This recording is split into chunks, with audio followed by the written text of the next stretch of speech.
I got 6:30, Mr. Chairman. All right. I'd like to go ahead and call the Charter Commission to order. I'd like to go ahead and we'll do roll call. Shane Cheatham. Present. Preston Friedley, I'm here. Lee Jeter. Present. David Johnson. Present. Sandra Morehart. Present. Juliana Parks. Pandarina Sumis. Vicki Whitman. Here. Lisa Wilhite. Present. All right, and we have with us also Richard Ray tonight. And if we have any questions or legal issues that come up, Richard's here to help me and guide me as we go through this process. At this point, what I'd like to do is if we could go ahead and we'll do our invocation and pledge. Mr. Jeter, as the resident minister. Let us pray. Eternal Father, we thank you for the blessing of this day. Father God, we pray that you continually provide us with wisdom, knowledge, and discernment in all that we do. And as we give our times and talents and treasures to this endeavor, Father God, we pray that all the decisions we make be pleasing in your sight and bring glory to you. For what you say, Father God, is what we've done unto the least of these, our brethren, we've done unto thee. And Father God, we just thank you as we come to the end of this Holy Week and to your Resurrection Sunday. We just thank you, Father God, for being our God, our Creator, our Provider, and our Redeemer. We ask, Father God, that you continue to be with each and every one of us assembled and those citizens that we represent throughout this process. In the mighty and powerful name of our Lord and our Savior, Christ Jesus, we pray. Amen. Amen. Shane, if you would lead us in the Pledge of Allegiance. Please join me in the pledge. I pledge allegiance To the flag of the United States of America and to the republic for which it stands, one nation, under God, indivisible, with liberty and justice for all. All right. I believe we were all emailed a copy of the minutes from our last meeting. So I hope you've had an opportunity to review those. So I'd like to see if there's any discussion from the general public that would like to comment on the agenda. We also have copies of the agenda that were out on the table as we came in. So hopefully you've had an opportunity to review those. So I'd like to get a motion first that we approve the agenda as presented. I make a motion to approve the agenda. All right. So we got a motion to approve the agenda. I need a second. Second. All right. Motion made by Ms. Wilhite, seconded by Mr. Johnson. Is there any comments that the general public would like to make about the agenda? All right. Any members of the commission? Hearing none and having a motion on the floor, all those in favor of approving the agenda signify by saying aye. Aye. Anyone opposed? All right.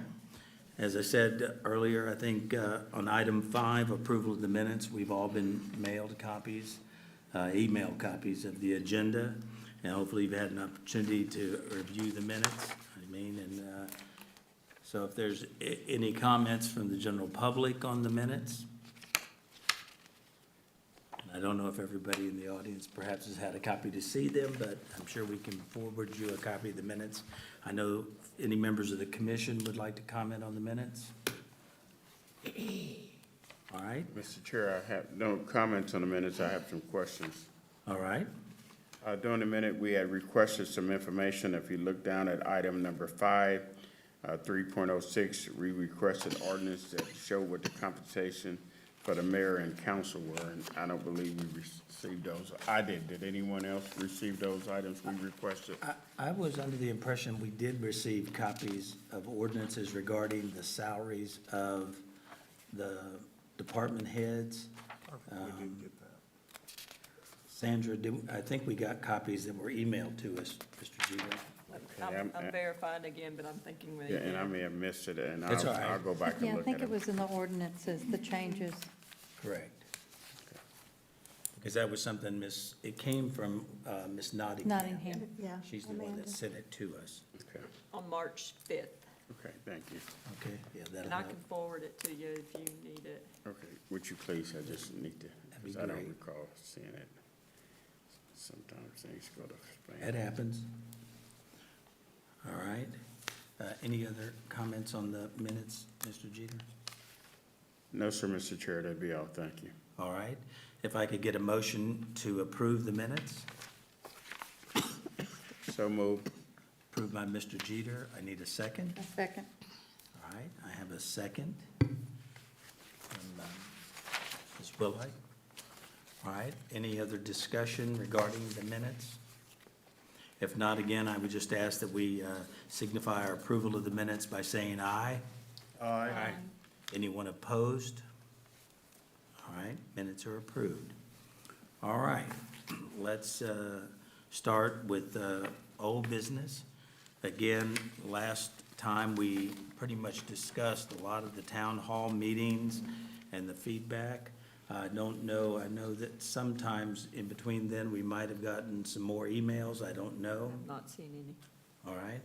Don't think we've gotten any additional emails from participants of the town hall meeting. Is there any comments from the commissioners regarding the town hall meetings? I think almost, if not, every commissioner pretty much made at least one, and some of you made all the town hall meetings. And I think we had a lot of discussion. There was a lot of people who came to the town hall meetings that wanted to talk about things that were of city ordinance that should have been brought to the city council. And we tried to direct them there. We were very lucky that we had a couple of city councilmen in both, I think, Mr. Smith, Chris Smith, and our District 1 councilman also came to the meeting, at least the last meeting, I think, he came to. Any other discussion regarding the town hall meetings? Now, the next item 2 discusses the status of the proposed charter Press. revisions. Yes, sir? Mr. Chair, so in item 1, we're discussing the town hall, but also chapters 1 through 3 from the meeting, is that correct? Correct. Well, we're down when we under new business, we did review and got through 1 through 3. Correct. And I just have something, before we move out of that section, I would like to make a motion that we move forward with Mayor Chandler's resolution for term limits and get that to the voters by a November or December, getting that out to the voters of Bossier City.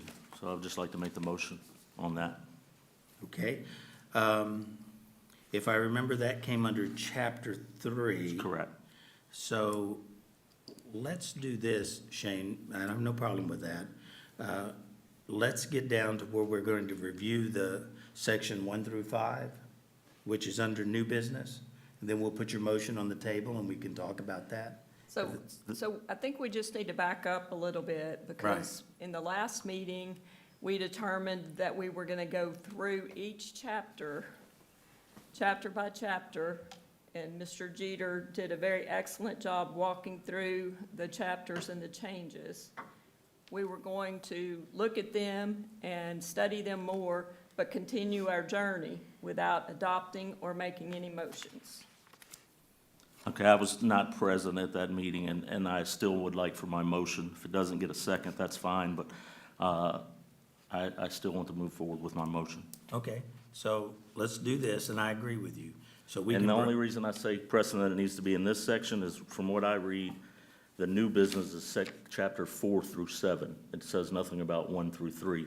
So it needs to be handled during this section of 1 through 3. Okay.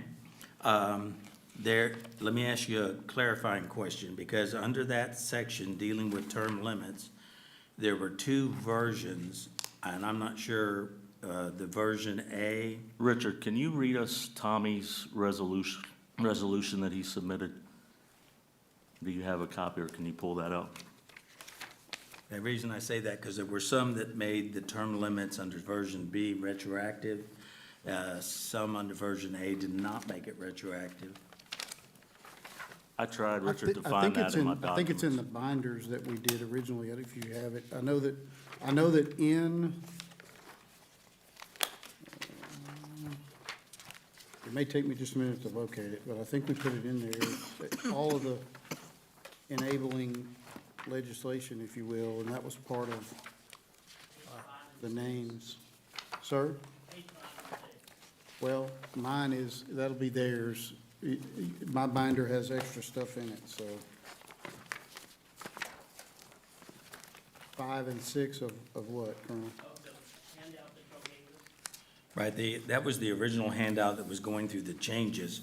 But I Right, think what, he's talking about the ordinance. I think he's asking the ordinance that the mayor submitted to us. I thought it was in the binder too, Richard, but I have not seen it in there. Yeah. I can locate it, it'll just take me a minute. Yeah, if you locate it, I don't mind reading it. That way we're 100% clear on it.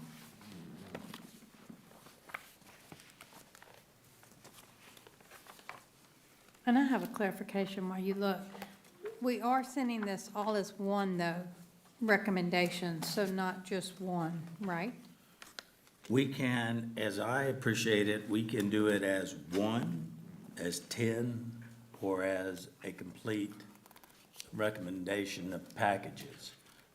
Would that be the gist of the commission? I think our original intent was to go through My motion in this case would be for us to move forward only with the with term only limits. allowing the voters and the people of Bossier City to vote on term limits, based off the resolution that Mayor Chandler turned in and gave to all of us. Now, I didn't realize that this was gonna happen, okay? So let me preface this by saying that. And Shane, I don't know if anybody else was here, you and I were in Baton Rouge last week. And in the meeting where Cameron Henry spoke Tuesday morning about the proposed constitutional convention that they're thinking about doing in the legislature, something hit me, and that is that when the legislature sends any matter to be placed on the ballot to amend the Constitution, they have to do it by a 2/3 vote. And so I have sent for an outside opinion as to whether this body or the council has to send it to the voters with a 2/3 vote. So I don't know whether you can take a vote and it be a simple majority or a 2/3 majority, but I would caution everyone here as to taking that before we know that. But I didn't know there was gonna be a call for a vote today, or would have And tried May to I- address I that. think that if we're going to take the vote, everybody needs to be here.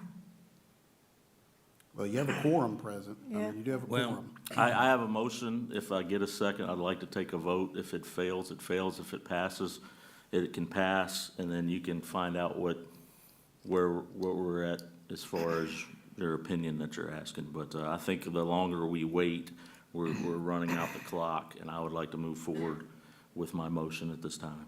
Well, Shane, I'll well- second that. I just continually hear it from the people, overwhelmingly. So the question would be, and again, I'm going to defer, we have a motion and a second on the floor. And so before I move forward, I have a technical question to Richard, and that is, when you say 2/3, are you talking about 2/3 of the body and membership, or 2/3 of those present? Because in the legislature, it's 2/3 of those present when they vote. It would be 2/3 of those present. We have a quorum, it would be 2/3 present, so. So that's 7, 2/3 is, I appreciate, is roughly 4.6, rounded up is 5. So it would Correct. mean that We 5. don't know that it has to have 2/3 at this time, though, correct? Correct, but I'm just saying, so a plurality of the 7 is 4, correct? So if we passed it with 4, technically speaking, that's passing. Well, my position would be, 4.6, my position, 4.6 is the 2/3. okay. The 4 is the the majority. my position would be, and without knowing that this was going to happen, that it would need to be two-thirds, I would say that without a two-thirds majority, it would fail. And I would not want to pass it and then have to litigate that issue. I would rather But do we take the have, position that it's a two-thirds majority, because I don't think that anything else, because when it goes to the council, they don't get to vote on it. So correct, basic constitutional law is that if you're gonna make a change in the Constitution, it takes a two-third majority of the legislative body handing it to the people in order to do that. I do think it's gonna end up having to be a two-thirds majority, so. And I understand what you're saying about the state constitution, but a city charter, you believe, has to have that same two-thirds? I do, because I think any legislative body that's gonna hand it to the voters has to. And I've literally asked that question. I hadn't gotten an answer back yet, but I didn't know there was gonna be a call for a vote. I didn't think that, and there's not anything on the agenda about calling for a vote, Well, so. I mean, I don't know all of this legal ramble, jamble, how would I say it? But this is not what we agreed on at the last meeting we would do. And with all due respect, I was not at the last meeting, but at the last town hall, I let everybody know that I was gonna be bringing this up. I could not make the last one. I didn't want to get everybody in here sick. And it's not on the agenda. And we are discussing items 1 through 3, and this motion pertains to chapter 3. It's very simple. I think we've got a motion and a second. We make the vote, and then by the time we come to our next meeting, Richard can let us know if, if it fails, it fails. If it passes 4-3, or passes 5-2, or 6-1, then we don't have that problem. But I would like to have the motion voted on. okay? Again, and I'm gonna, first let me address what you were mentioning. We discussed the fact that at the last meeting, that one of the things we could do, don't have to do, is we could go through the whole 21 chapters and come back with our recommendations. But I also think that at any given time, if we decide, and I think this has always been an issue that I've had in discussions with my city councilman who appointed me, is that any time that we wanted to have a motion for any changes in the charter, we could do that. So I'm of the opinion that I think Shane is correct. That fully comes under the agenda item as we're related to the town hall meetings. So I'm not sure that it's necessarily a rule of law that we have to go through the whole thing. Well, I was not saying it was a rule of law. I was saying as a body that was here in the last meeting, that's what we agreed to do. Richard, did you find Well, the there- mayor's, He hadn't yet, I don't think, but. No, I'm dealing with the other stuff. Right, But same Shane, if I may say something, Go Mr. ahead. Chairman, Shane, you and I talked before that last town hall meeting at the BIC, and you asked me specifically if you were gonna call for a vote, did it need to be on the agenda? And I said, yes, I thought it did. Is that not correct?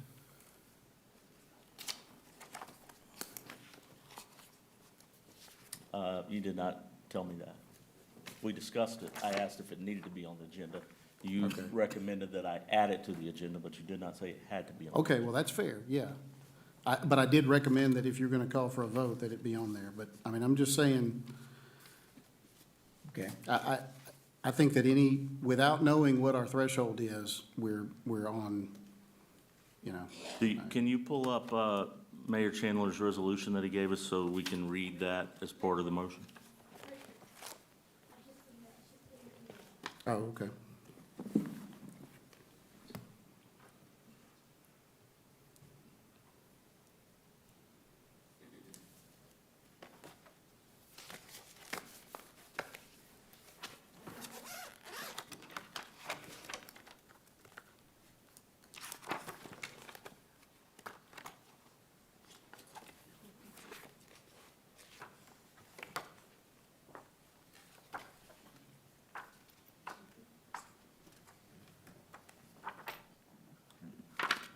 Mr. Cheatham, are you talking about the one that named, that The one that appointed? when he put the appointed charter y'all? commission together, it was attached, when he put the charter commission together, that resolution, the one that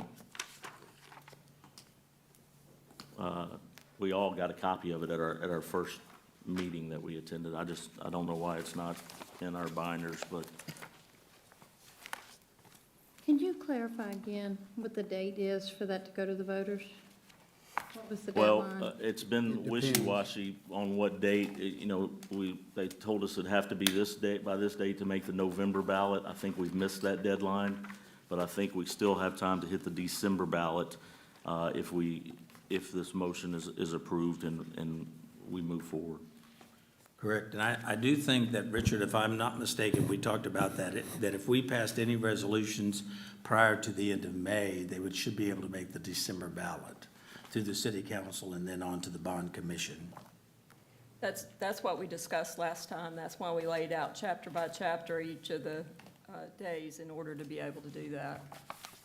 But I do think since we're in that section that we brought up sections of the discussion of 1 through 3, that motion that Shane is asking for is covered in that section. And like I said, I'm assuming that there were 2 versions, and then we just need to find what the mayor recommended in his letter to us. So his will also include chapter 4, which we haven't discussed yet because it's the mayor's section in that resolution. Well, the mayor's section is 4, but I think that the term limits section is in 3. Yeah, the term limit section is in 3. Yeah, section 3. But the mayor's term limit is in 4. Right, the mayor's term limit is in section 4. I don't have that resolution. I think what I have here is, but I have the same thing. Are you talking about, I mean, I could read what was in the resolution that the mayor presented If we multiple go back to the times. city council, Yeah. if you go back to the city, I just can't do it on my phone and see it up. Yeah. But if you go back to the city council meeting where the charter commission was put together, and it had attached names, the resolution that the mayor attached to that should be in I have there. that. I do have that resolution. Do you want me to read the whole thing or just the amendment part? The whole thing.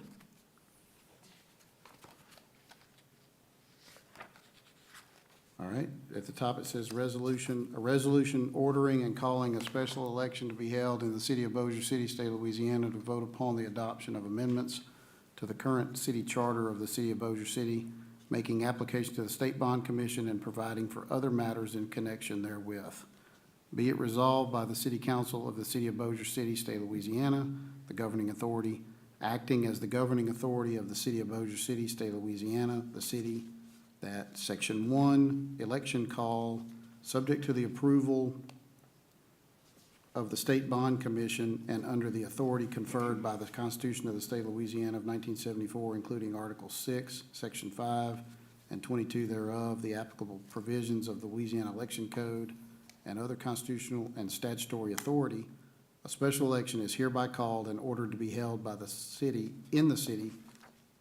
Now, this says on Saturday, November 18th, 2023, because this was the original resolution, between the hours of 7 a.m. and 8 o'clock p.m. in accordance with provisions of Louisiana Revised Statute 18:541, and that said election there be submitted to all registered voters qualified and entitled to vote at the said election under the Constitution and laws of the state of and Constitution of the United States, the following propositions, to wit: Charter Amendment Proposition Number 1 of 2, shall Section 3.01B of the City Charter for Bossier City be amended to read as follows: Members of the City Council shall be eligible for reelection. No person shall be eligible for election to the office for more than 3 terms, and said term limit applies to all who have held the office past and present. Charter Amendment Proposition 2 of 2, shall Section 4.01 of the City Charter for Bossier City be amended to read as follows: The mayor shall be elected according to the laws of the state, serve a term of 4 years, and be eligible for reelection. The term of office shall begin on July 1 of the year in which he or she was elected. No person shall be eligible for election to the office for more than 3 terms, and said term limit applies to all who have held the office past and present. Is that The remainder has to do with the publication and the canvassing. Do you want me to read all that, or that's? You don't have to read that. Okay. What is the December election date? I know you also, thought that was in our binder here as well with the I election know that dates. is. Here it is. Yeah, they are. I would like to move forward with that resolution as written, except for the date to be the, 7th of December? yes, 7th of December. I'd like to amend the motion, Okay, and I'd like to change the retroactivity and delete it, and also make the 4 years term to 5. We have a motion and a second for the original vote. We need to vote on that first.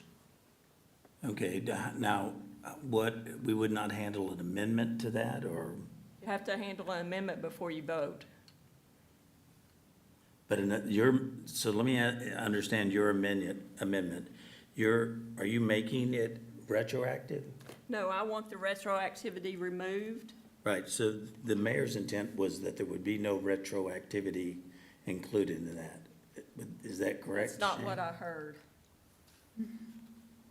I hate that we're voting on something we No. can't look at. No, I understand, but I guess my question, Richard, you read that motion. Was it the intent of the mayor? No, it was not retroactive, based off the mayor's resolution. It was not Do you retroactive? think we could get a copy printed off real fast for all of the, So what I'm saying is if the mayor's motion is not retroactive, then we don't need a motion to make it non-retroactive because it's already. That is not what the revised drafts say the mayor submitted, and that's not what I heard Richard read.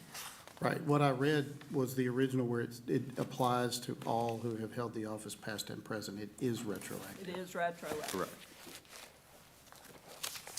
And if she's making an amendment, or if she wants to make an amendment, we have to take a vote on that before we make the other vote. If she Correct. gets a second to her amendment, so Okay, let's second. So the somebody first second. portion of it, with it not being retroactive, is unnecessary. The question is, the second portion of your amendment, 5-year terms? It is, the retroactivity is necessary, because what he is reading requires retroactivity. That is what is in the mayor's resolution, and that's what Shane is wanting us to vote on. So mine is without retroactivity and 5 years.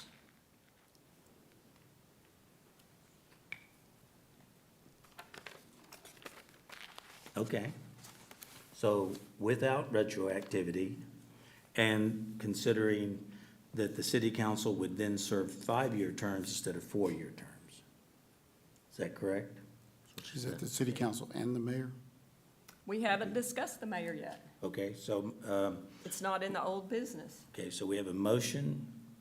Do we have a second? But I think it still can be handled in this area for mayor and council instead of having to vote on it So twice. the old business includes chapters 1 through 3, and if we're gonna be like we are being, I'm gonna hold us to that Fair enough. motion. Fair Okay. enough. Okay, so as the city council, dealing with the city council only, it is to make it not retroactive, Her amendment? her amendment. Yeah, her amendment Not is to make it not right. retroactive in 5 years. So it would not affect 5 years. anybody on the current city council, correct? Is that what I understand?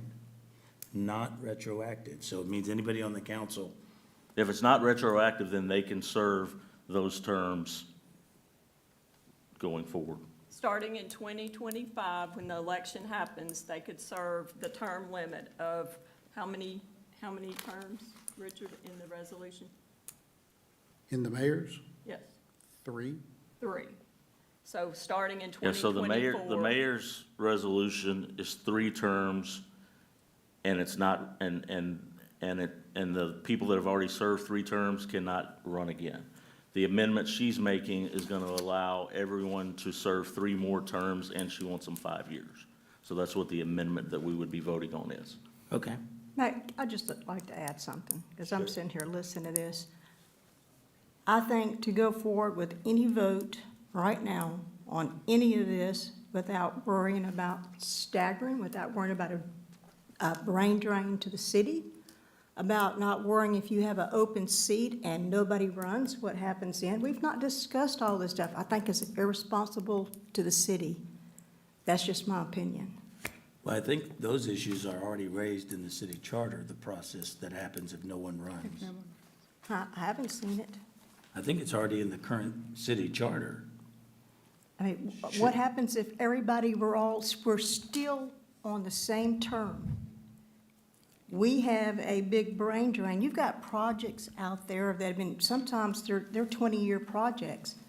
What happens if you have a brain, I mean, we need, if you're gonna look, I'm not opposed to putting it up to the voters for a vote. That's not what I'm saying. Right. What I'm saying is, we need to think about this and we need to build safeguards. If our job is to take care of the city, then we need to forget about who we don't like sitting on this city council right now, or who we do like or don't like. We need to do the business of the city, and that is to protect the city from things happening. That's Right. just my opinion. But on the other hand, I would say, Ms. Whitman, we're not talking about a brain drain, given that city council members meet twice a month. The people who run this city are the staff who are there, and many of which, as we now know, have served 20, 25 years. And whether there's turnover in the city council, you don't see that general turnover in the employees. So I don't think, I mean, I hate to say this from a political scientist point of view, if a city council didn't exist, the city would still manage to run pretty effectively with the staff that we have operating. Well, I mean, you're, Absolutely. Mr. President, I believe the motion has been made, and we're doing discussion on the motion. Do we We're have doing a chance for public discussion on comment? the The motion, amendment, or yeah, the amendment. Okay, But do we get public have, comment? well, before we can do that, we have an amendment to the original motion, and we would need a second. For the amendment. Correct.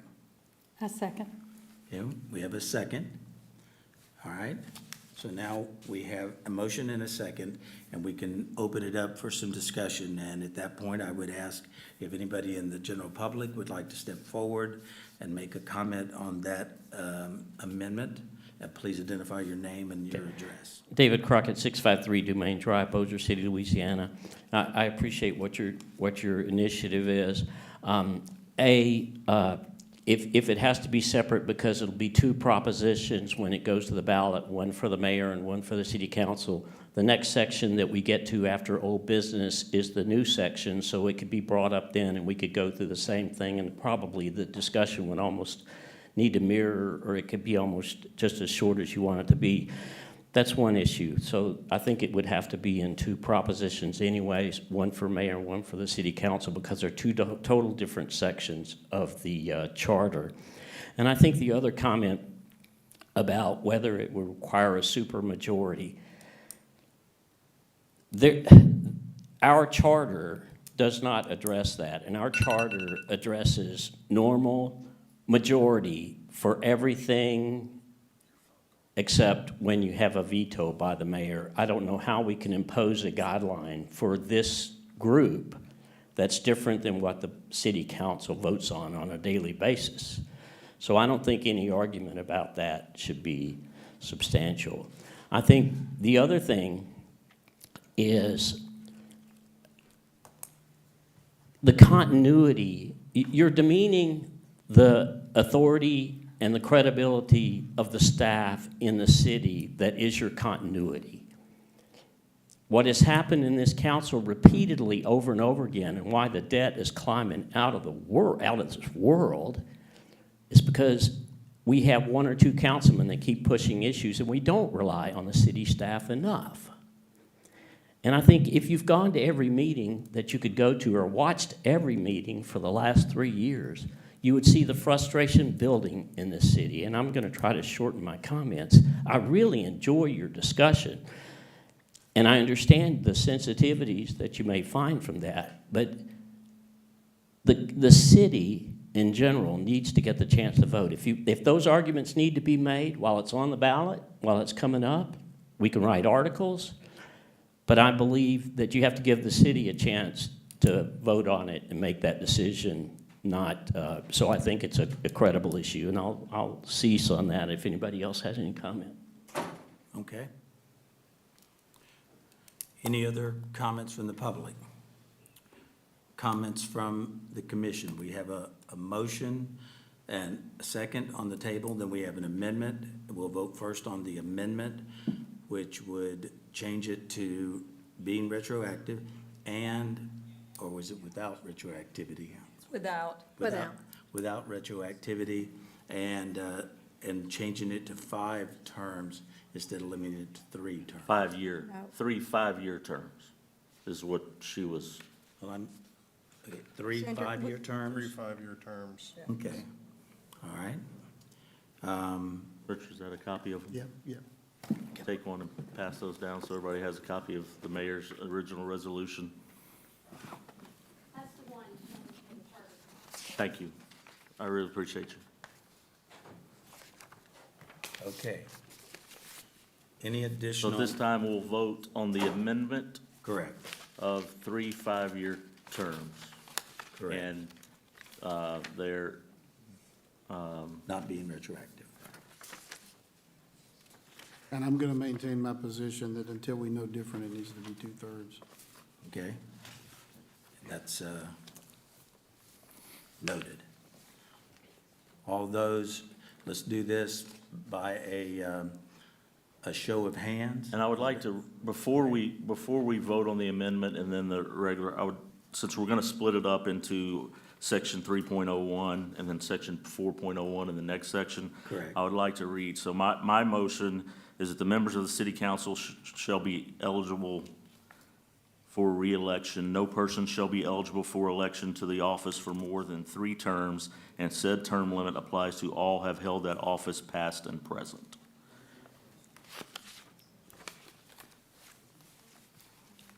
And again, just to clarify for everyone, the amendment that we're about to vote on is 3 5-year terms, and there's, they're grandfathered in, so they could serve, the people that are now could serve 3 more terms. Okay?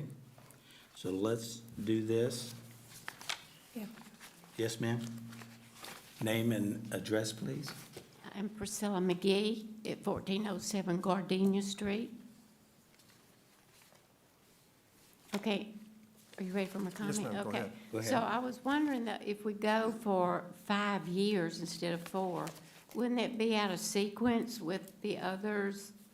The mayor and the president and governor and all that? Sandra, what is your, why do you want to do that? I just think that it would help provide some continuity in the government. And I don't know how it syncs up with anything, but I don't know that that's a requirement. Okay, that's just what I was wondering. Very good question. Okay? Thank you. All right, I'm going to ask, I will call each commissioner's name and ask you to vote yea or nay on this amendment.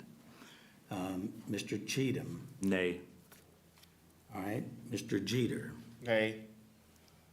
Mr. Johnson, Nay. all right? Ms. Morehart, Yay. I don't know what you say. Yes. yea. All right. Ms. Whitman, I'm going to vote no on both. no. And Ms. Wheelwright, Yay. all right? The motion fails 4-2. I don't know, do you want the chairman to vote too? Yes. Yeah, everybody vote. Chair will vote no. All right?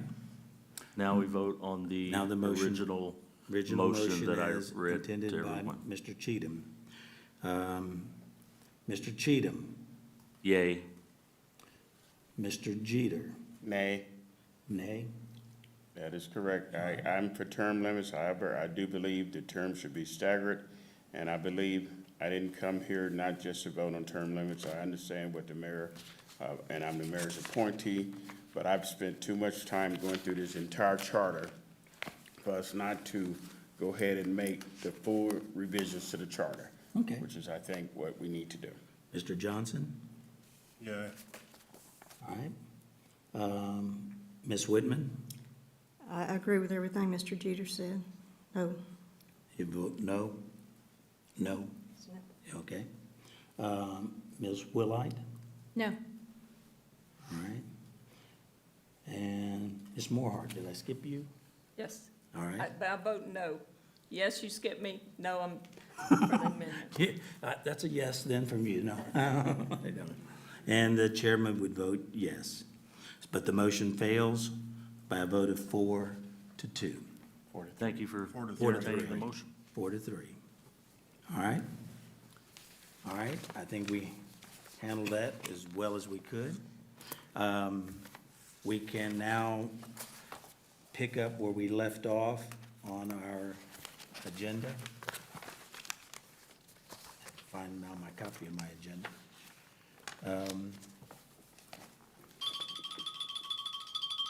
Sorry, that was for speaker. That's all right. Turn it off.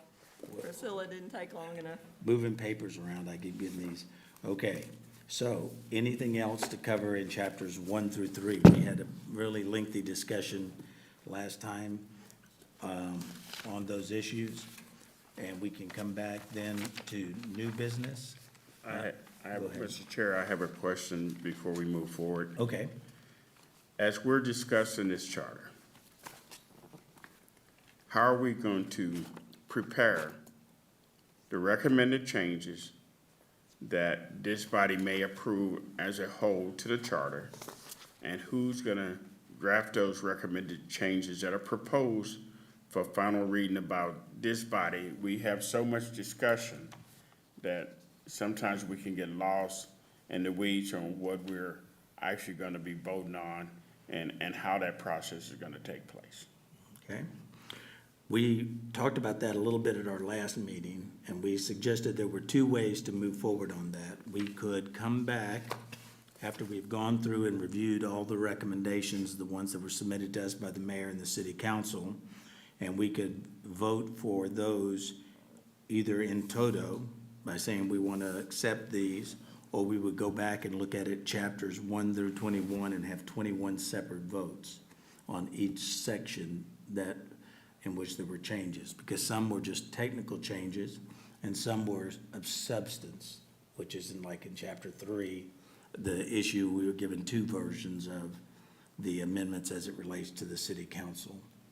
And I'm That is what we agreed upon, but we just changed that when we did what we just did, just so you, Well, I think at any time, I perspective respect on the that. members of the commission that you can pull up anything you want and Did have y'all us take talk about votes the other day when you agreed upon something? Did y'all make a motion and take votes? it. No, I think it was, we just discussed that, but there was no formal votes taken. Thank you. And so. I was thinking that we did. So to make my question clear, Okay. as I'm reviewing this charter, those proposed changes that have been made by the mayor and the council, I'm taking those under consideration when I review those sections. The public comments that we received from the citizens, I'm taking those in consideration. At some point, whatever is decided, we've got to put it in a draft form for this body so that we know what exactly we're voting on. And so my question is, who's gonna put it in that form?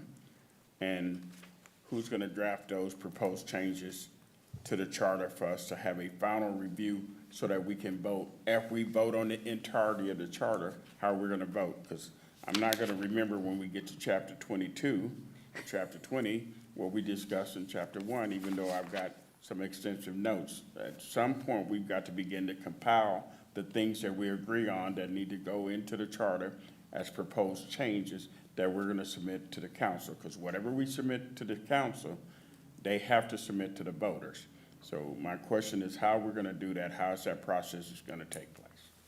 Mr. Jeter, if I may, I've tried, as we go through this, to make the suggested changes, and that is what, like the draft that you have that we distributed, 18th. distributed last week. Right. When I thought we had a meeting on the 20th, I got it ready and sent it out, and thank you for correcting that. But there's a draft dated March the 18th, and it has, I've tried to integrate any suggested changes. I know there's a place in here where there are some that are suggested changes that we've discussed. So it's a good question because I don't know any other way to do it other than to maintain one master draft version, which is what I've tried to do. Mr. President, Dave Crockett again. Can I make a quick comment? Sure, quick, make it quick. Jeff Sadow published an article and sent it out to everybody. Did y'all receive it? That was mailed through the Charter Commission website. Uncertain legality threatens Bossier City Charter review. Basically, what it says is in the ordinance that was passed by the city, it says for you to make amendments to the existing charter, not to replace, it doesn't say replace the charter. And if you read the guidelines as we get to the section in 501 where it talks about it, and then if you wait till the very end of this process, when you get to section 21, it's going to define that process. And it's very clear if you follow the guidelines that's in the charter today. It talks about a process to amend the charter, not to replace it. And in the ordinance that was written for this group, it says to amend the charter. If that's the case, then each of your amendments has to be voted on. And that's why I think Shane's initiative a while ago made a lot of sense, because you don't want to put 20 things on a ballot. You may want to pick and choose and do your 5. My comment previously was that this charter commission, you don't have to say that you can only meet a charter commission every 5 years. There needs to be a lot of change in Bossier City, and it probably could happen right after this is voted on, when you get a new council in, which I think would have been better in the beginning anyway. So I would just say, everybody here should read Jeff Sadow. Jeff Sadow was absolutely right when he critiqued the Bossier Parish when they had dual office holding. Jeff Sadow does a thorough study on everything he does. And he's saying that if you're not careful, you could be actually violating the charter and not necessarily doing what the state constitution, which does say you can replace a charter, but that's not what it said in your ordinance. So maybe the ordinance was flawed, but there could be a fatal flaw in this process, and he's warning of future lawsuits if it's not done right. So I would say that somehow between this and the next meeting, certainly read it, or somebody might want to read it today. It'd just take a couple of minutes, but I think those are things to consider. I thought it supported your argument that if you do these few things that the people really want, it would make the people happy. But anyway, I just want to make that comment. Make sure you read that article. I know it was forwarded to you. If it wasn't, you need to push Richard Ray and them to get it, because I know Jeff Sadow sent it to the group. Okay, Mr. Chairman, if I may. yes, sir. The charter that we're working under in 2005, the current charter, was adopted the exact same way of what we're doing right now, which is where the charter that we're working under was sent to the voters as an entire charter. There was a charter commission that made suggested changes to various sections. They sent the entire amended charter to the council. The council voted to put it to the vote of the people. The people voted, the people adopted it. We're going through the exact same process as they did in '05. Yes, I have read Dr. Sadow's article, and I respect him. He's one of my old professors. And he suggested in there that to be sure and to avoid future litigation, that we seek an outside opinion on that issue, which I have done. I've taken that recommendation.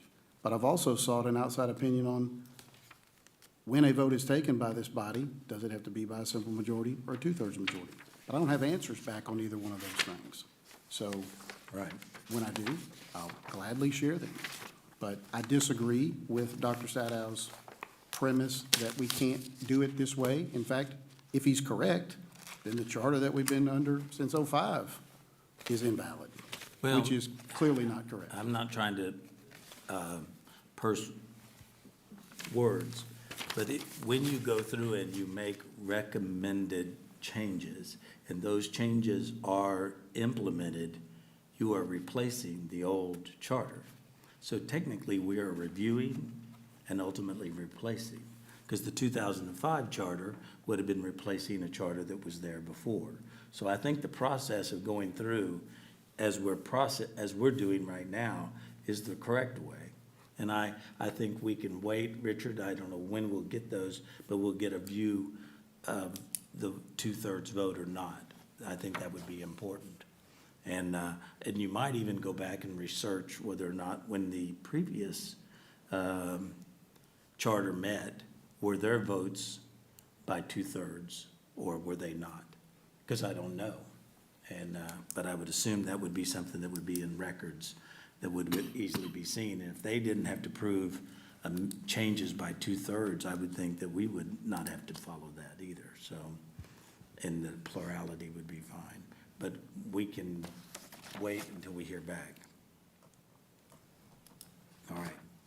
Any other discussions under old business 1, chapters 1 through 3? Because I know we went through pretty extensively all that decision as it relates to 1 through 3. President, I'd just like to say that I did capture the discussion that we had, as Mr. Jeter went through it in the minutes. Right. So I would ask everybody to look at that closer, just to make sure they feel that it is adequately captured. Okay. All right, and I think that that would now bring us to new business. Reviewing the Bossier City Charters, Charter Chapters 4 through 7, and we would pick it up at 4. And again, go through those.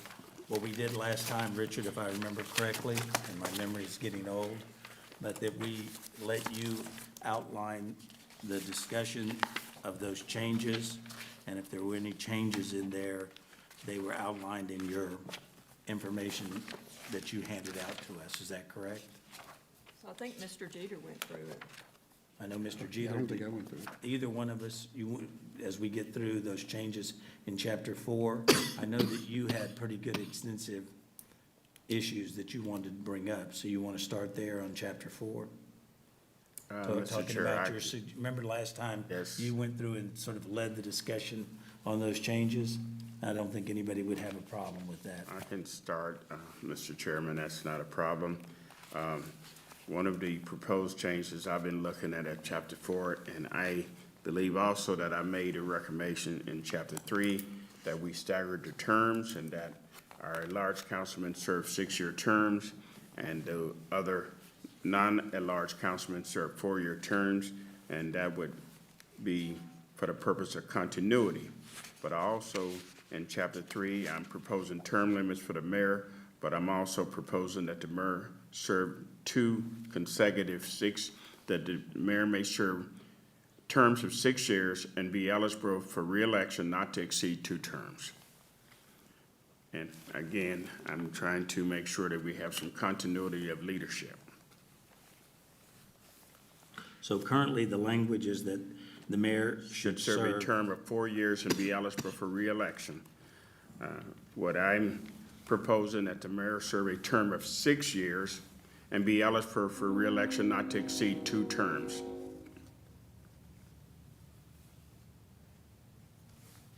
So under the old proposal, if it were term limits, the mayor would only serve 12 terms, but into this proposal, you're looking at 12 years. It'd be the It would same be the number of same years. thing. Yeah, just Instead only of 2 terms 3 instead of 4-year 3. terms, he's saying 2 6-year terms.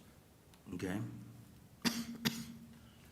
So I, again, look at the commission and say to you, do you want to vote on those issues as we would discuss them, as we were last time, sort of taking them under advisement, and that we'd come back and vote on changes as it related to every chapter? I make a motion that we continue our journey through each chapter, and we vote on them once we get a compiled change charter. And that gives everybody time to review what we do based on the comments and the discussion here. I and will it doesn't second that rush it. motion. I've already figured out what I needed to figure out when I made my first motion. People were texting and getting information to do things, so I already know where, so I think that's a great idea, I second it. Who's looked at text? Yeah, well, now you've got me confused, Shane. There was no motion on the floor. He's just going through and highlighting. She made a motion, she made a motion that we don't make any acts until we've gone through the entire charter. That's what her motion was. So I in made other a words, we would second go to her through all motion. 21 chapters, and at the end, come back and vote on them chapter by chapter. Once it's Correct. highlighted, it's there, it All won't right. take long. Okay, so. Yeah, I- so she's saying, so let's you- go through all the chapters and then come back through, and I second that motion.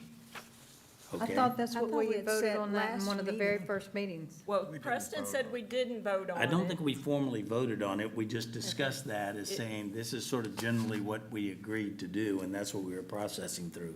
We didn't make it formal, but I'm hearing that now that, So we didn't make it formal because you didn't feel that we should make it formal, but now I feel like we should make it formal. okay, so you have a motion by Ms. Moore and a second.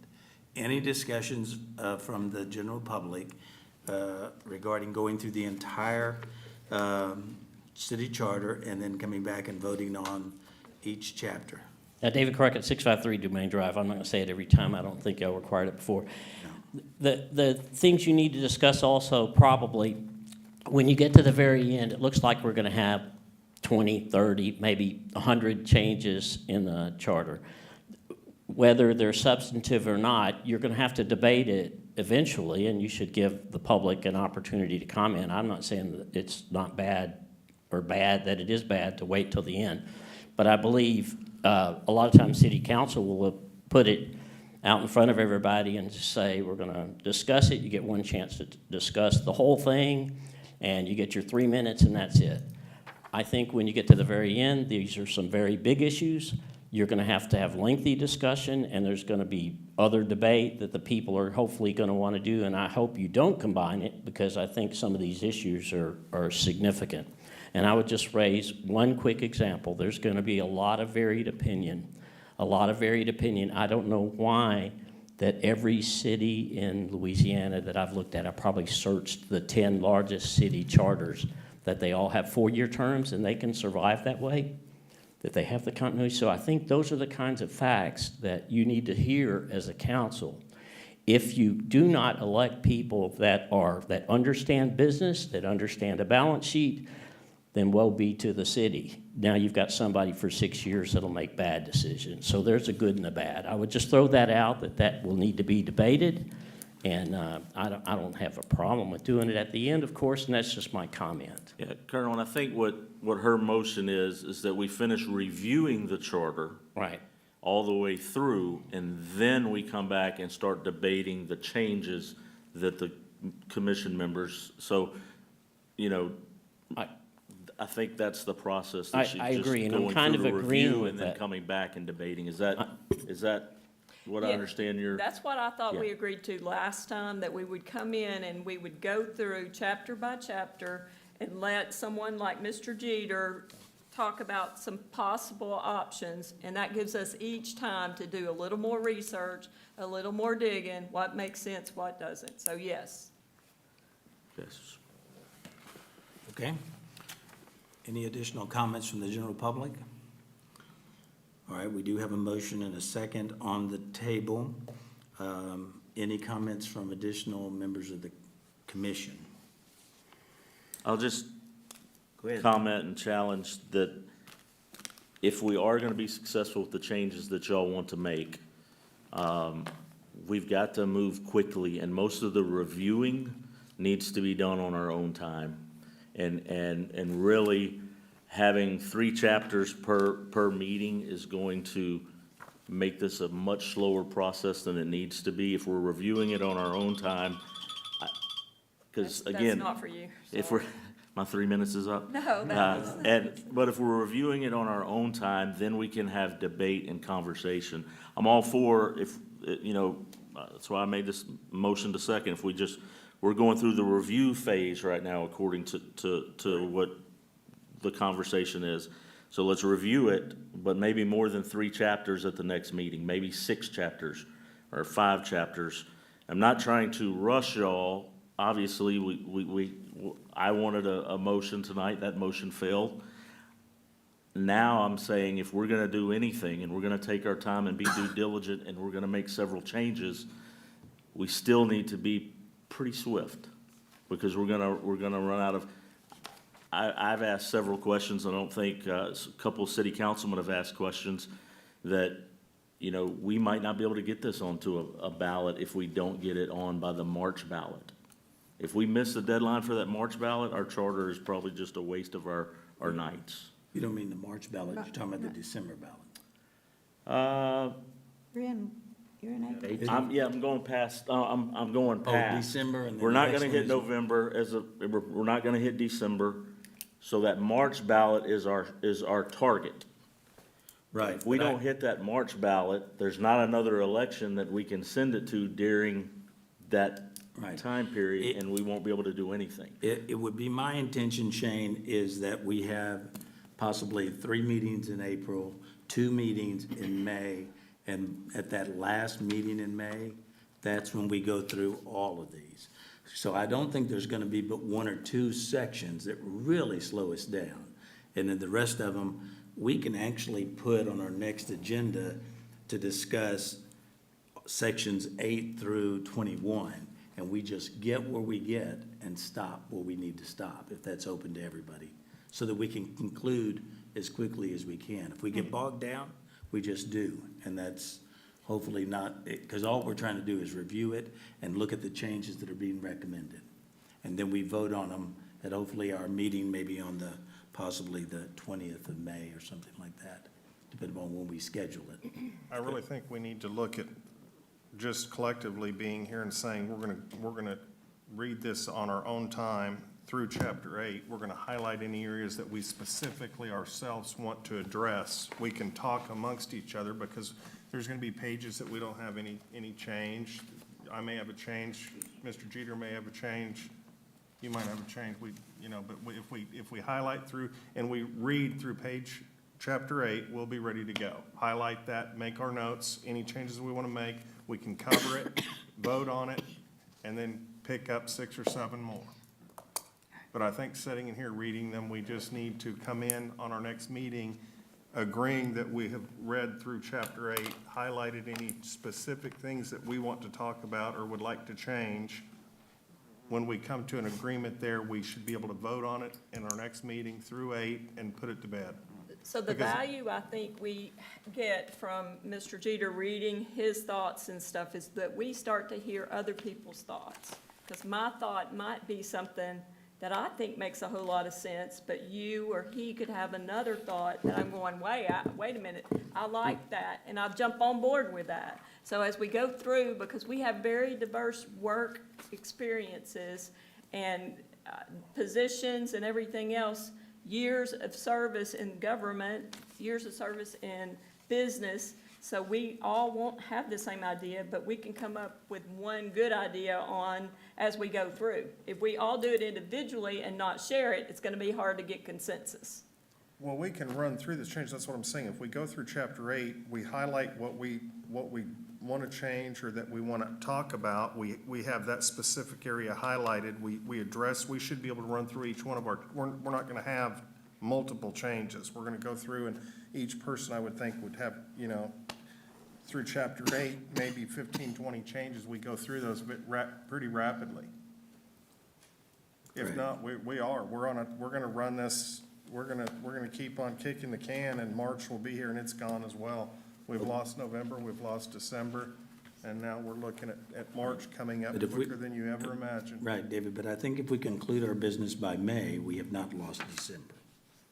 If we conclude by May, we can still get the changes that we'd like to see happen on the ballot in December, which is my goal. And if we have to have 3 meetings and 3 meetings, we'll have those to get ourselves through it. All right, so we have a motion on the table. Any additional discussion by any members of the commission? All right, let's go ahead and do a roll call vote on this motion. Shane? Yay.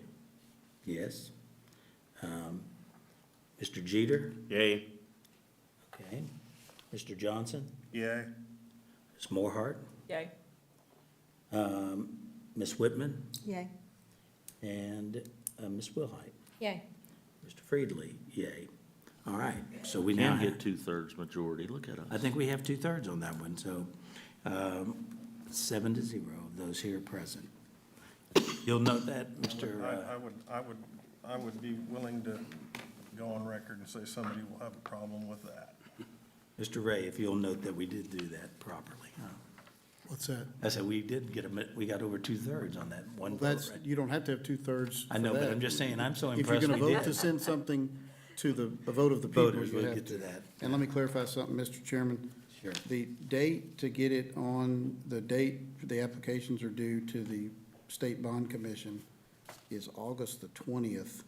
So I think that what we had talked about was, it's the end of June, maybe even later, but the end of June would be the target to get on the December ballot. Okay.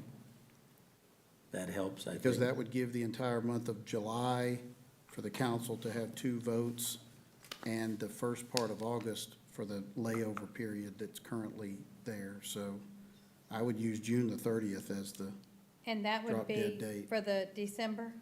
yes, ma'am, for Oh. December the 7th. Thank you.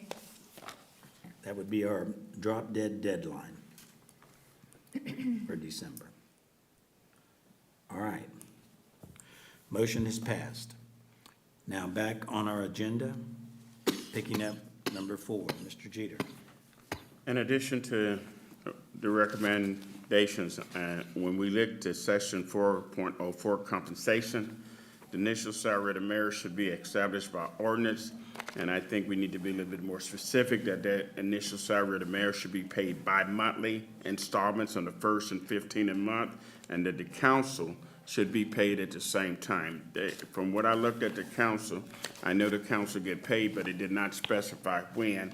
And our finance department should be cutting checks at the same time for all of our elected officials. And I'm proposing that those checks be cut bi-monthly instead of bi-weekly as is in installment, but bi-monthly on the 1st and the 15th of each month. Under section 4.04. Right, I see that. Under section 4.05, in the event of a vacancy in the position of mayor, the city council president shall serve as mayor pro tem until a new mayor is appointed and, or the position is filled by law. The way I read this vacancy is that the council at this time could determine by a vote of the council on who would serve as the mayor in term of a vacancy. And I believe that position should go to the council president at that particular time, and he will serve as mayor pro tem until otherwise that position is filled. Mr. Jeter, what's your section and number, 4.05? That 4.05A, we're A. talking about Okay, vacancies. gotcha. Yes, ma'am. So the council president would then just step in as the mayor At the pro present, tem till the duration of the next election. no, until for whatever that vacancy is filled, however that vacancy is filled. Whether that is by our election or whatever the case may be, it depends on what the law. But at the rate, it says in the event of a vacancy in the position of mayor, the city council shall, within 10 days, appoint from his members a mayor pro tem who should assume the duties. We've got a 10-day gap there that we've got a leadership board that we have no mayor. And I don't think that our city government should be stifled for 10 days. If we've got a council president, we just make that council president the mayor pro tem and take it out of the hands of the council, because they could put anyone they want in that position of mayor at that particular time. Should we have wording if that person cannot fulfill that role, what we do? So let's say they have a full-time job and there's no way they can commit to that. Okay, that is up for discussion, but, I guess that person could decline, but that person is currently serving as the council president. And to me, if you're the president of this council, you should be spending as much time as the mayor on council matters. So that's my take on that issue. But it is open for discussion. You could add But I don't language. believe it should be I don't believe there should be a 10-day void between us filling a leadership vacancy at the position of the mayor, which is our chief executive officer. I agree with that. I agree there should not be a void, and if he did it for 10 days, but that's all he could do it, then we might have to have I just think you could add language that says if for any reason the council president is not able to fulfill the duties of mayor pro tem, it would fall to the vice president. That way you gotta, you're really looking out for what possibly could happen. But I agree that I think that the current chairman or president of the council could do that job for 10 days. But if he, for some reason, couldn't, you could just put language in there that would fall to the vice president to fulfill those duties for 10 days. Then the city council would act on it. So you're just talking about that 10-day period then? That's all we're concerned with right now. So is So that having what you're no talking about? mayor for 10 Just the days. 10 days? No, or- no, please I'm not talking about for 10 days, Mr. Chair. I'm talking about until we fill that position. If we have a mayor that sits in office and that mayor passes away, that's the worst-case scenario. It depends on how much term is left in his service before an election is called. So whoever the mayor is pro tem would serve as the mayor until another election should be called. Either he has to fill the remaining term, depending on what the current law says, or he fills that term until another election is called for the position of mayor based upon what the current law says. How is the current charter, Richard, addressing that? And I guess that's We have my. a copy of it right there. Well, no, but maybe Mr. says Jeter and that. I are It specifies that. misunderstanding. No. I think what Mr. Jeter's saying is rather that if you look at 4.05A, it talks about vacancies. And it says the office of mayor shall become vacant upon death, resignation from office in any manner authorized by law, or forfeiture of office of the mayor. I think what Mr. Jeter's saying that in the event of a vacancy, if you go down to 4.05C, Correct. then in a vacancy, what Mr. Jeter's suggesting is, rather than a 10-day layover and the council selecting from its membership a mayor pro tem, that the chairman of the council at the time would automatically become the mayor pro tem upon the death of the mayor. Is that correct, Mr. Jeter? Or any death, resignation, or resignation, any anything kind like of, that. right, any kind of vacancy that results in the So, mayor's office. so my question is, under the current guidelines, let's just say the 10-day passes. And the city council votes him mayor pro tem. How long does he stay mayor pro tem? Did the language address the It says issue? until it's filled as provided by law, so Right, whatever the so law. So the question is, are we not again just saying that he would serve, that this person would serve as 10 days, or until as provided by law, there's an election for mayor? Well, it's not the 10 days, it's the person would be the mayor. I think Until the the difference election, is who is selected. Is it, do you have to wait 10 days and then the council picks from its membership? Or is it automatic and that whoever the council president at the time is the mayor pro tem? I think that's the difference. And then, like currently, it's, Councilman Free. thank you. It's Councilman Free. And so Councilman Free would automatically become the mayor, and then depending on how much of the term is left, would determine whether Councilman Free would ride it out, and then there would be an election. Like right now, we're less than a year from an election roughly, so if it were to happen now, hope it doesn't, but, Councilman Free would be the mayor. I would imagine they would just defer it until the next municipal Right, election. we would just eliminate Yeah, that 10-day but how long the portion. mayor pro tem would stay mayor, it depends on where it falls. Correct. But what Mr. Jeter's suggesting is that there's no 10-day delay and that there's no choice by the council, that it's automatically the president of the council at the time, which they selected, and then it's automatic. I think Right, that's the and I proposed only would change. add that we should consider language that says for some reason if, what Ms. Mohart was pointing out, if the mayor pro tem for some reason could not serve in that capacity, the chairman of the council couldn't serve that would fall to the next highest official, which would be the vice president. And then it would follow state law. So all we're doing is doing away with that 10-day portion. So, and just a question to follow the pay as it goes down, so as Mr. Jeter was talking, that person would take as much time being the mayor, but they're only gonna get 50% of the mayor's salary during that time. Correct. So I don't know that seems really fair. But that's, yeah. But the salary, it's based on how long they serve. So they get 50% for the first 30 days, 75% for the second 30, And then and 100% 100% after for the 30. third. Yeah. So after 90 days, they would get Full pay. the full sa- pay. Full salary. And that's just in case there's an election, you're not paying them the entire time. Because if it happened the month before the election, then you're paying them 100%, but they've only really, or even 20 days. Say it was 20 days, they didn't even work a full month, you're paying them 100%. I think that's why that's just my guess. Correct. I would just think if they're doing the job, they should get the pay. Whether it's 2 weeks or 4 weeks or 4 months.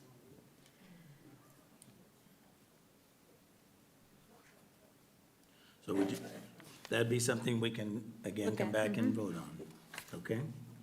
And I've noted that in that section. The day that the person takes All right. until he ends, he should be. Mr. Jeter? paid from day one Okay. till the day he ends. Section He's doing the job. 4.05D. And I should make an observation, I'm assuming that any of the commissioners have any issues. Many of these changes outlined to our right are technical changes. They're not heavily debated changes. They're just changing a word from adoption to publication or publication to adoption. Those are issues that have been noted by the staff and others to make those technical changes. Mr. Chairman, I would disagree with that. You're talking about the things that are like in the little bubbles? Well, those that you commented on, section 20, vacancy or forfeiture of office provisions with city council provisions. I'm looking at some of these. Most of them don't look like they're heavily debated issues. You think they are? Some of these are? Oh, I thought you were saying the things that have the comments over to the right, I think are the more substantive changes, the ones that probably don't have some kind of comment, then yeah, I would agree with that. Like if you're saying on page 20, where some of them begin with like B, C, D, and E start with the mayor shall, and then F, G, H, I, and J previously did not. Yeah, those are just little technical cleanups. Right, like But the things 19 comments to clarify the hiring power of the mayor. Well, that's very substantive. Well, I mean, I agree, but I think that what we're trying to make it into that section is that the mayor shall have, and it already says he shall have the responsibility of hiring, appointing, and suspending or removing city employees. There's an ordinance that evidently disagrees with that. But we're wanting that in, that's where it's technically being arrived at. We would vote on that provision when we come back to it. Which, I'm where have you looking at, skipped to? I'm looking at page 19, under, section 406, section C. The mayor shall have the sole authority to hire, appoint, suspend, remove any city employee. And then we're recommending in this case to remove all the language that's in red. And it just clarifies that that's what the mayor is tasked to do. Does that make sense? And that's on page 20 of the, I'll get there of when the I get off draft, page the 13. March Yeah, 18th we're on draft. 19. Still on page 13, so I'll get there later. Okay. I thought you were referring already to page 20. No, I was not. So let's He go was back. on, he I'm was still on on page- 19. It's the on new page one. Still page 19. 12. Paragraph C. Hey, Mr. Ray. That's what I was could- talking, okay, I'm Because I think confused. this keeps coming up, that there's a conflict from previous ordinances. A general question, it seems like it should be resolved that the charter should be superior to an ordinance if it conflicts. And if that's not correct, I would love to hear your opinion on that. But it seems like to me that possibly somewhere in the charter, if it says that any known conflict, the mayor should be able to do that. He just does it. Then if the council wants to challenge it, then they would have to go through the legal part of the city, which would be you. And then, but if there were a statement in here that in things that have happened in the past, if there's a conflict, that the charter rules, then that would be great. And so that I don't have to just sit down and do something else because I want to keep popping up, because I'm going to do that maybe anyway. One of the issues that I think that the city council has an authority to do that the mayor does not have an authority to do is to direct an investigation. What if somebody from the council is doing something illegal? The administrative part of the federal government, the president can investigate. So I think that the mayor should have a paragraph where he can direct an investigation where you can deposition and do all those things as well if something is emanating from the council side. That's just an idea I wanted to throw out because it applies to this section, that it could be a duty and responsibility for the mayor. I would like to see that because I think that we've had issues in the past. The Link Coleman lawsuit, for instance, had direct examples where city councilmen may have had conflict of interest that was not identified and it needed to be pursued as a legal matter, and the mayor at the time was right on the issue but was not able to investigate it. Just an idea. Okay. Can we go back to May I where Lee continue, was? Yeah. Well, okay, when you say we go back, I guess, are we now on, everybody on page 19? No, we're not. I'm Where not are finished. you? I just said page 19. I'm on page 13. I wasn't finished, Mr. Chair. I've got more comments before we get to page 19. I was on page 12. We were talking about vacancies and absences. Okay. Chair, Mr. But Chair. that's 19 on the updated. Yeah. Yeah, I think you're, Well, I'm- That's why I'm you're not- on the you're old looking, one. you're I'm not- reading off of okay. the old format. Because that's versus- where my notes are. Just Okay. keep, you were right, 4.06 B, Okay, you were that's why I correct. said If you- this section, because I'm Which- I'm Correct. reading Which I based think upon you my and I are notes. agreeing, we're just disagreeing on, because I'm reading off the section at page Okay. 19, and Gotcha. you're saying it's page Right, 13. and- I'm But it's the following same you. section. This We is need to just refer the- to as sections. So Right, you- which you- is what I did. Did you complete 4.05 section? Yes, Okay. that's the section I was on. I was on. Gotcha. Correct. And I'm not done with section 4.05. Okay? Okay, 4.05B. And so B we'll, or D? B, as in Bravo. All right. We will ignore the page numbers. Okay. During the temporary absence of the mayor, less than 30 days, the mayor shall designate the chief administrative officer as his or her representative by letter within the city clerk. The chief administrative officer works daily hand in hand with the mayor. Any other department head may not be working in that capacity. So therefore, if the mayor is absent for a temporary absence of less than 30 days, the chief administrative officer should be designated as the person that will handle those affairs with the mayor. Because the mayor's not incapacitated. It's presumed that if I'm the mayor's chief administrative officer, I am still talking with the mayor on a daily basis. The mayor may be on vacation. The mayor may be away dealing with a medical problem for a family member, but he's still, or she is still the mayor. But that person should be the one that represents the mayor in that temporary absence. So you just want to delete the or other appointed city Or the city employee? That is employee. correct. Okay.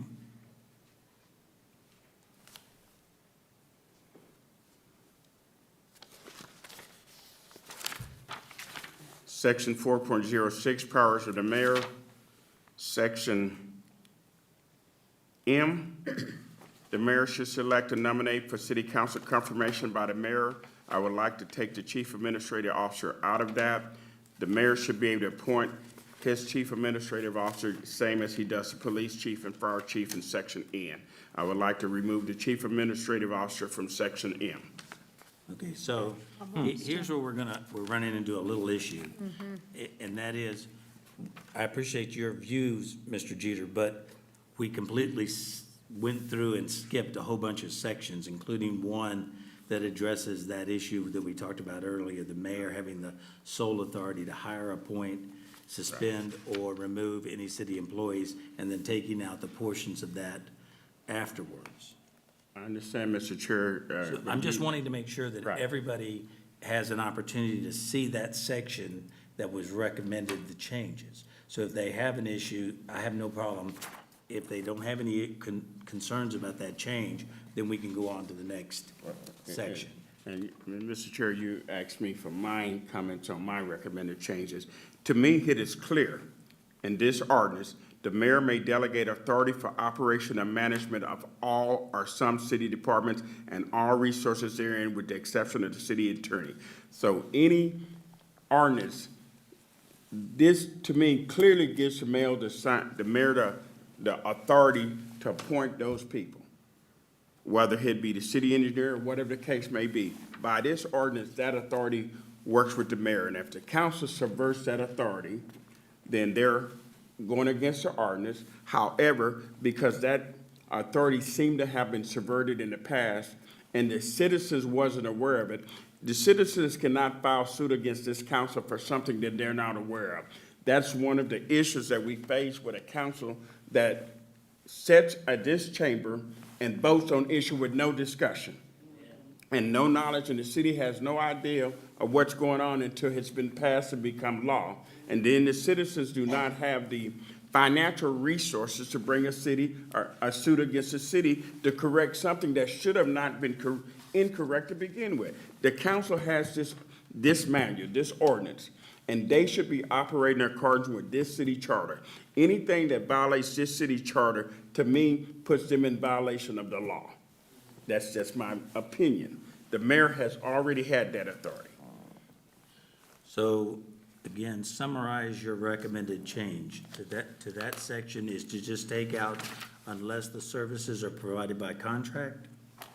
No, no, the mayor already has that authority. The mayor may delegate for operation and management of all or some city department. That authority rests with the mayor and not the council. To me, that is clear in the charter.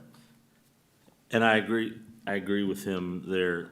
The problem is, and this was addressed at our first meeting, there are ordinances that this council has passed that you, in order to remove those ordinances, Richard Ray said we'd have to go to court and let a judge decide on that, which is kind of baffling to me, because you would think the charter would be the constitution of the city, and when you have ordinances that are in violation of it, I think our lawyers and our CAO and our mayor should go through and find what's in violation of the charter, and let's talk with the council about removing those.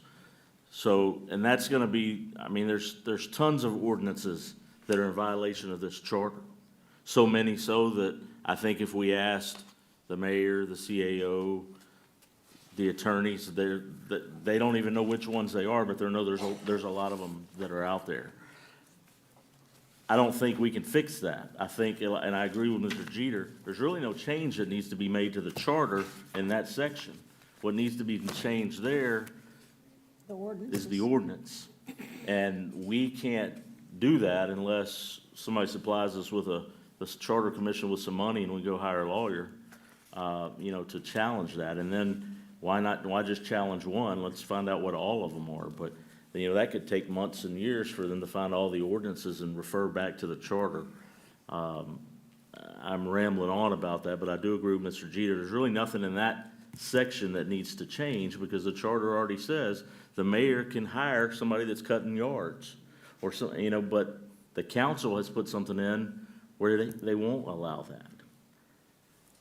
Is there, and again, this is a question to Richard, is there nothing in the charter that stipulates that it would be, because what you're saying to me is that if an ordinance changes the city charter, that should have come before the voters.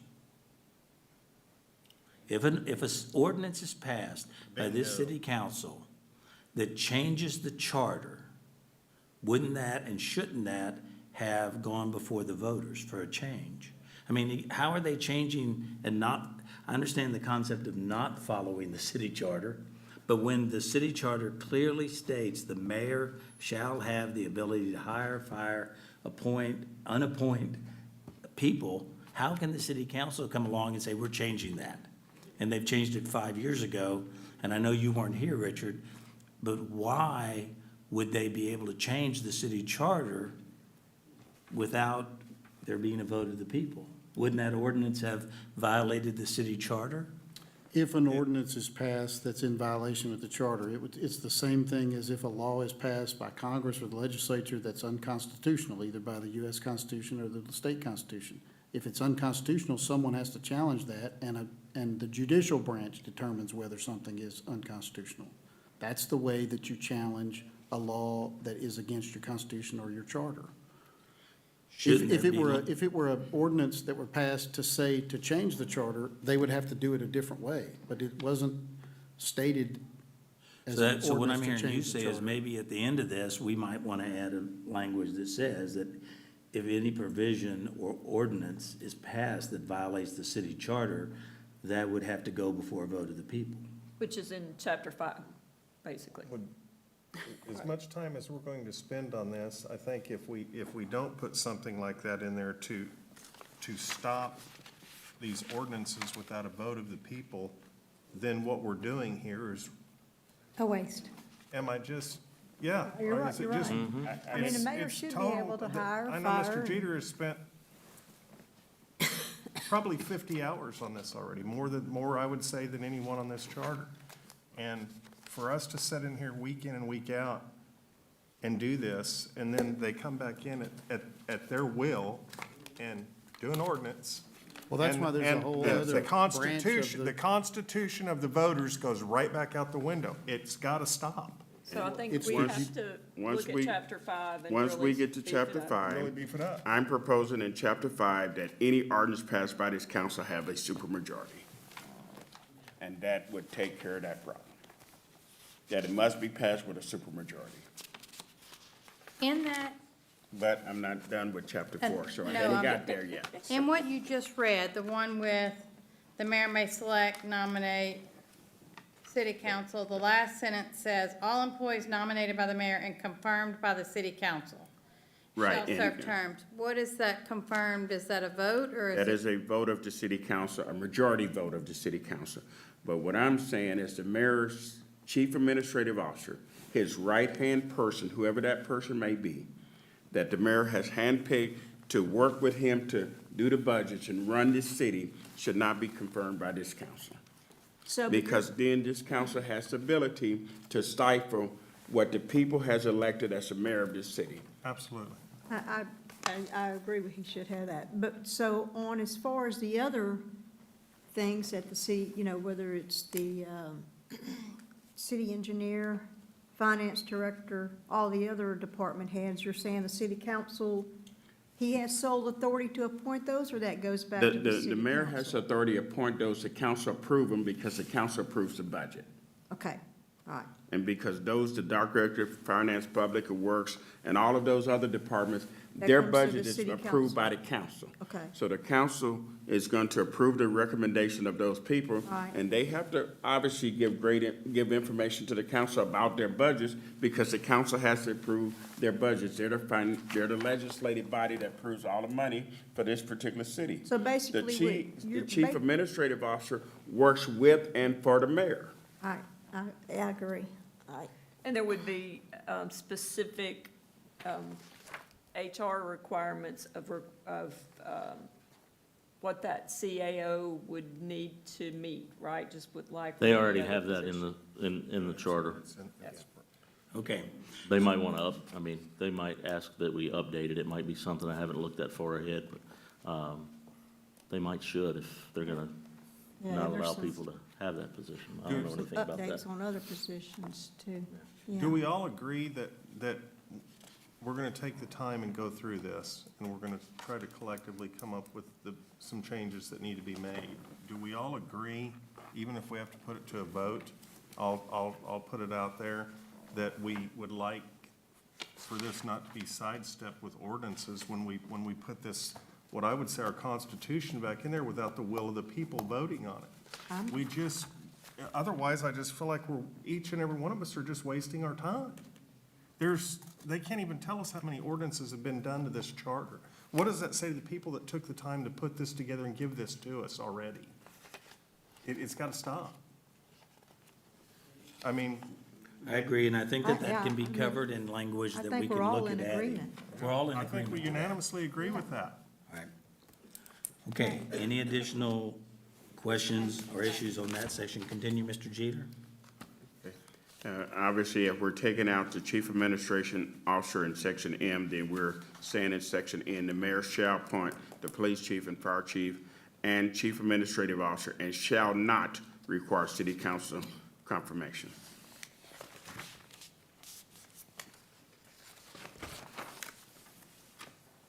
I like that. Chapter 5 deals with initiatives and referendums.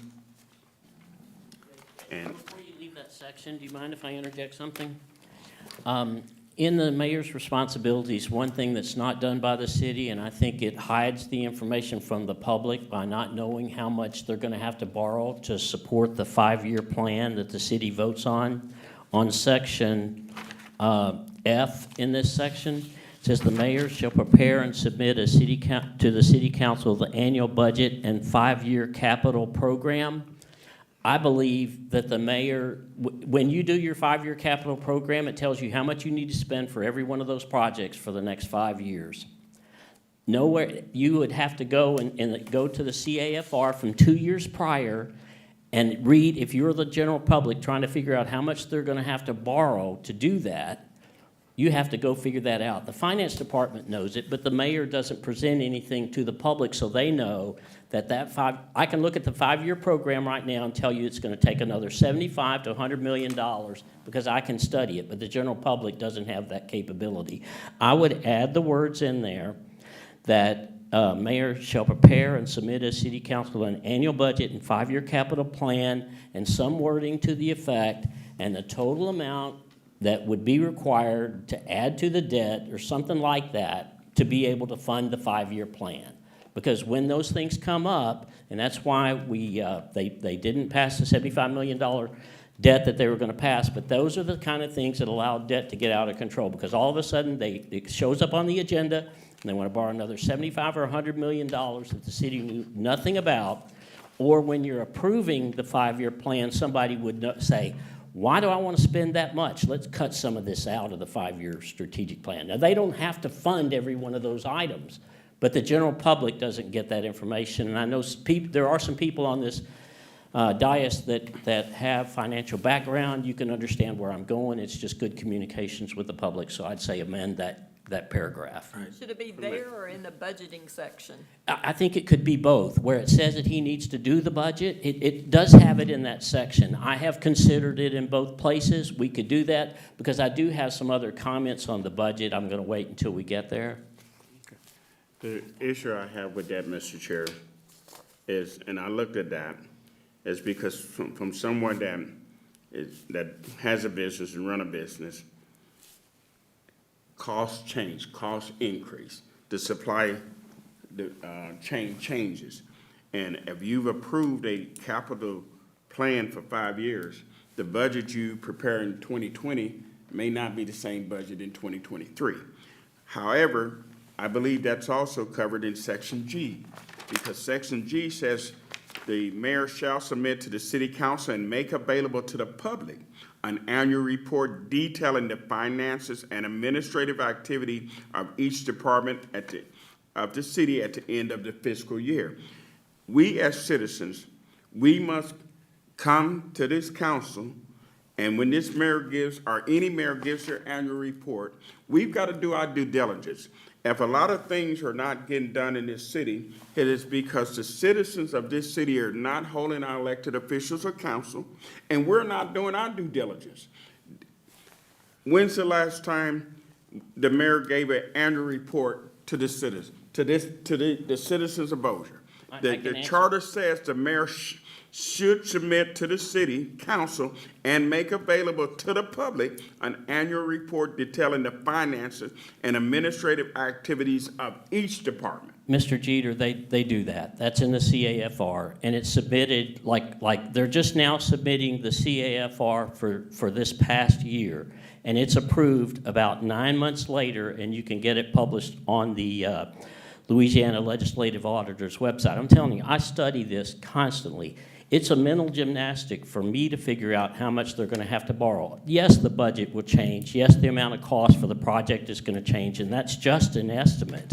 But in general, if the mayor in his report to the city says, this is the gap that it's going to take for me to fund this 5-year plan, because they put the dollar figures for every project on the 5-year plan, and I'll submit that to to the commission so that you see what it is. But yes, it's all there, but I'm one of the few people, because I'm fully retired, that has the time to fully study this. But it's all there, but in order for you to figure out what unrestricted funds are available for them to fund all that, because some things are just restricted by the council, and that's about $30 million that they have, that is restricted, that they could unrestrict and use. But in order to fund that $250 million or whatever they want to do in the next 5 years, no one ever tells you, we're going to have to borrow this amount of money. And then you can't have a good public debate until the issue comes up and they're voting on it. So I agree with what you're saying. It is there because the CAFR is done every year. It's the annual budget, or the report, the financial report is the CAFR, and you can find it on the Louisiana legislature. So I'm just answering your question. That's where it is, and it's submitted every year, and the finance department does a fabulous job. But they're not required to tell you how much they're going to have to borrow to do that 5-year plan.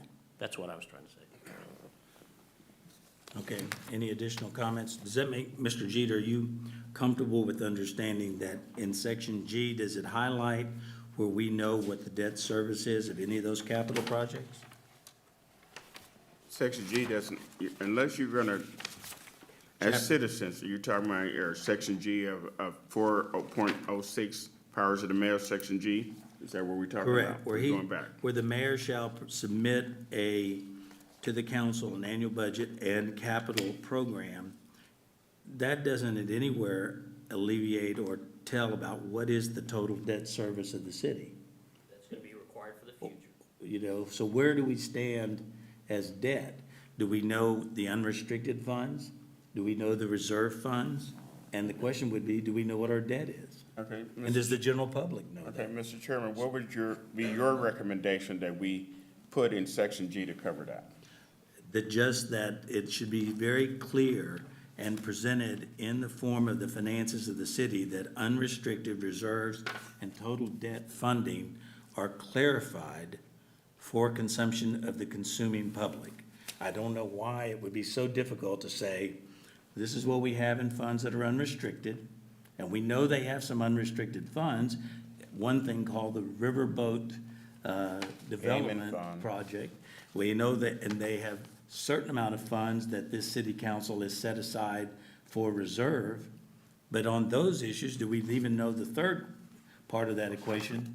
What is the city's total debt? And could anybody, shouldn't that be clarified in the mayor's annual presentation? Mr. President, so you don't have to debate this too much. I do know how that's done. It is in the CAFR. It's just hard to understand, and you don't know what the recent updates or how much they paid that year. So I can draft something for you, just so that y'all don't have to debate it too long, that would make it clear that when they submit that 5-year capital program, what would be the funding, the gap in the current amount that is in the unrestricted and restricted funds. There's a gap always, how much you're going to need to borrow to finish the 5-year program. And they never talk about that. You have to break it down out of the CAFR. It's all kind of there, but it's not clear, and the public can't figure it out. So I can draft that Okay, if you want me to send you for us words. non-accounting people, what in the world is the CAFR? It's Consolidated Annual Financial Report, and if you get a chance, and I know you have So a it doesn't great even- but it financial doesn't- background. Where is the CAFR? It's in the listed? Louisiana legislature. Well, actually, you can go to the finance part of the city's Yeah, it's in the website. It's in the finance portion of the- It's in the finance section. If you click on that, it'll go through. But the problem is, for instance, right now, the latest information that you can get is the 2022 CAFR. The 2023 will not be published until later on. We're already in 2024. So you see my point, is that they can estimate that every year, and they don't do it. So just from a financial standpoint, sometimes we have to communicate with the public not in finance terms. Correct. And I don't know that we can write language in here to get the mayor to do that, but that just should be a goal. I mean, Well, I it would should think be that a it's goal to pretty, communicate. maybe I'm the odd one, but I think it's pretty easy to put into that language that during the part of the mayor's annual report, that he denotes unrestricted reserves and the total debt of the city. But is that all we need to know? I mean, I would think you I'm would want to willing to add to know. the list if people Probably know a what little bit additional more. things we need to have. And some of this reserves, you don't know if it's reoccurring, non-reoccurring. I mean, you know, those are things, what is reoccurring? Should that not be in the finance report Section. that they submit? It's on page 55. I can tell you exactly where it is. Page 55 of the CAFR. So that kind of information is there. It just does not forecast the gap for the 5-year plan. Yeah. So, and I know you're following what I'm trying to say. It's in the CAFR. All of your restricted and unrestricted funds, every fund that has a balance in it, some of it you can't spend because it's used for water program and other things. For instance, I'll just give you a great example. The one that you mentioned, the Casino Trust Fund, is restricted $30 million that's just sitting there. How the city council wants to use that is really their own choice, even though it's restricted, because they restricted it. So somebody can do that math and look at the 200 million or 250 million that they want to spend for the next 5 years and say, okay, we're going to have to borrow 150 million, but they don't ever tell the public that. So if you're going to fund all of that 5-year plan, they need to be looking at that and making a choice whether they're going to borrow that much money. But I can, if you want, I can draft you some words, and then, you know, because you review the previous meeting, you know, I'll put some words together If that you would make sense. do this for me, David, on that issue, draft some words, send them to our finance expert Right. for review. I'll be glad to talk to her. And Is I know that you and I have something talked that we're about going through the that's what we're gonna CAFR. have to But I tackle think it's that in beyond finance. that. I mean, if I understand it, fine. If he understands it, fine. We're talking about the public. We Right. want Right. words that they understand. Amen. and- That's and exactly re- what I'm saying. And relate to their checkbooks. They can Yeah. relate to their checkbooks. Amen. What's the bottom line? Yeah. How far in debt are we? So- What are we looking at over the next, you know, Yeah. an But that may actual be number? something that That's needs what to they're be gonna wanna developed by hear. the CAO of the mayor to talk to the public in words and finances that they can understand and not what we can understand. So transparency, Mr. Jeter's talked about that a lot. So transparency, those acronyms cause people to wonder, Preston, just like you did. Right. What does that mean? What is that, why is it 22 and not 23 and 24? All of that's finance jargon. We need to get past the finance jargon to what people understand. Correct. All right. Thank you. You're welcome. All right, Mr. Mr. Jeter, and if you'd forward those to Ms. Moorhart for her review, and then I'd appreciate that. I would like to propose on the chapter 5 ordinances that any ordinance passed by the council must be by an affirmative vote of at least 5 members of a 7-member council. So where are you? Where are we It's at? not currently written in the ordinance like that, but I reviewed a couple of the ordinances that the council passed that I believe was in conflict, and some of them were passed by a majority vote, by creating a 5 affirmative vote out of a 7-member council would prevent the council from abusing the authority by saying, well, I know I got 4 votes. I'm just gonna put it out there like Mr. that. Jeter, just to clarify, one thing, if we're talking about chapter 5 is about initiative and referendum, like where the citizens initiating ordinances. But I think what you're suggesting is that any ordinance be passed by the council by a 2/3 majority, correct? That is what I'm suggesting, wherever that needs to be placed Okay. in this Yeah, charter. When I was reading chapter 5, I kept looking for it and didn't see it, and I believe it's something that It's- we need to have in place to put a check on the council that may have their own agenda and not the agenda of the citizens of the city. 3.14, if you go back to section So 3.14. that would have to go back to 3.14? Okay, then I may have missed it then. Depending on what time of night it was I was reading. Okay, you're correct. Then that would have to go back to section 3.14, procedure for passed ordinances. Any ordinance that's passed by this council, I believe, should be by a supermajority of 5 of the 7 council members. So if that is where it needs to go back in section 3.14, then that's where we need to put it. That would be my suggestion to this body. It would be, just to clarify, if it's two-thirds, it'd be two-thirds of the members present, or always 5 out of 7? Two-thirds of the members present. And then you would also need to change the mayor for veto. Just include that in your modification, because you requires one additional vote for mayor veto. Override. That is correct. So that's section 3.20, is that correct? It should be 3.14 for passes of, procedure for passing ordinance.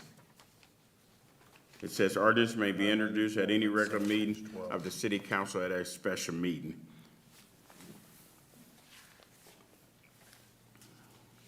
And the language would be changed to say 5 of 7 or two-thirds members present. Two-thirds majority. Two-thirds majority present.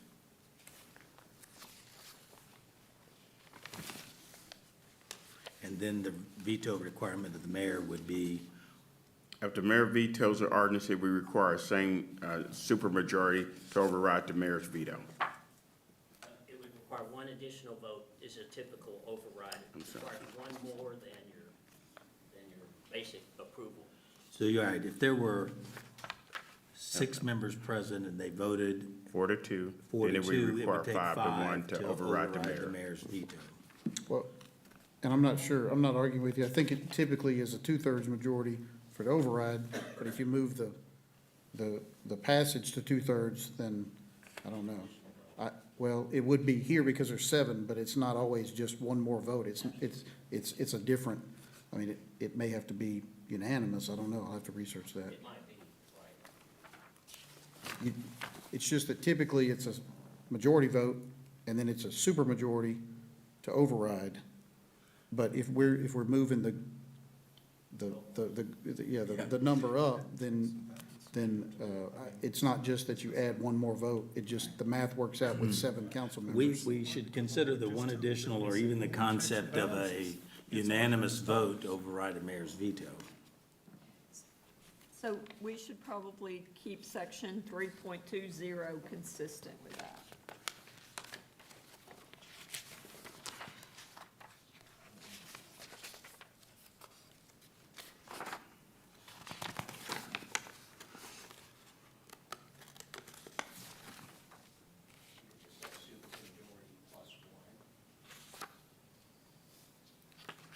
Well, I don't know that you can just say that. We'll have to see what the law says you can do.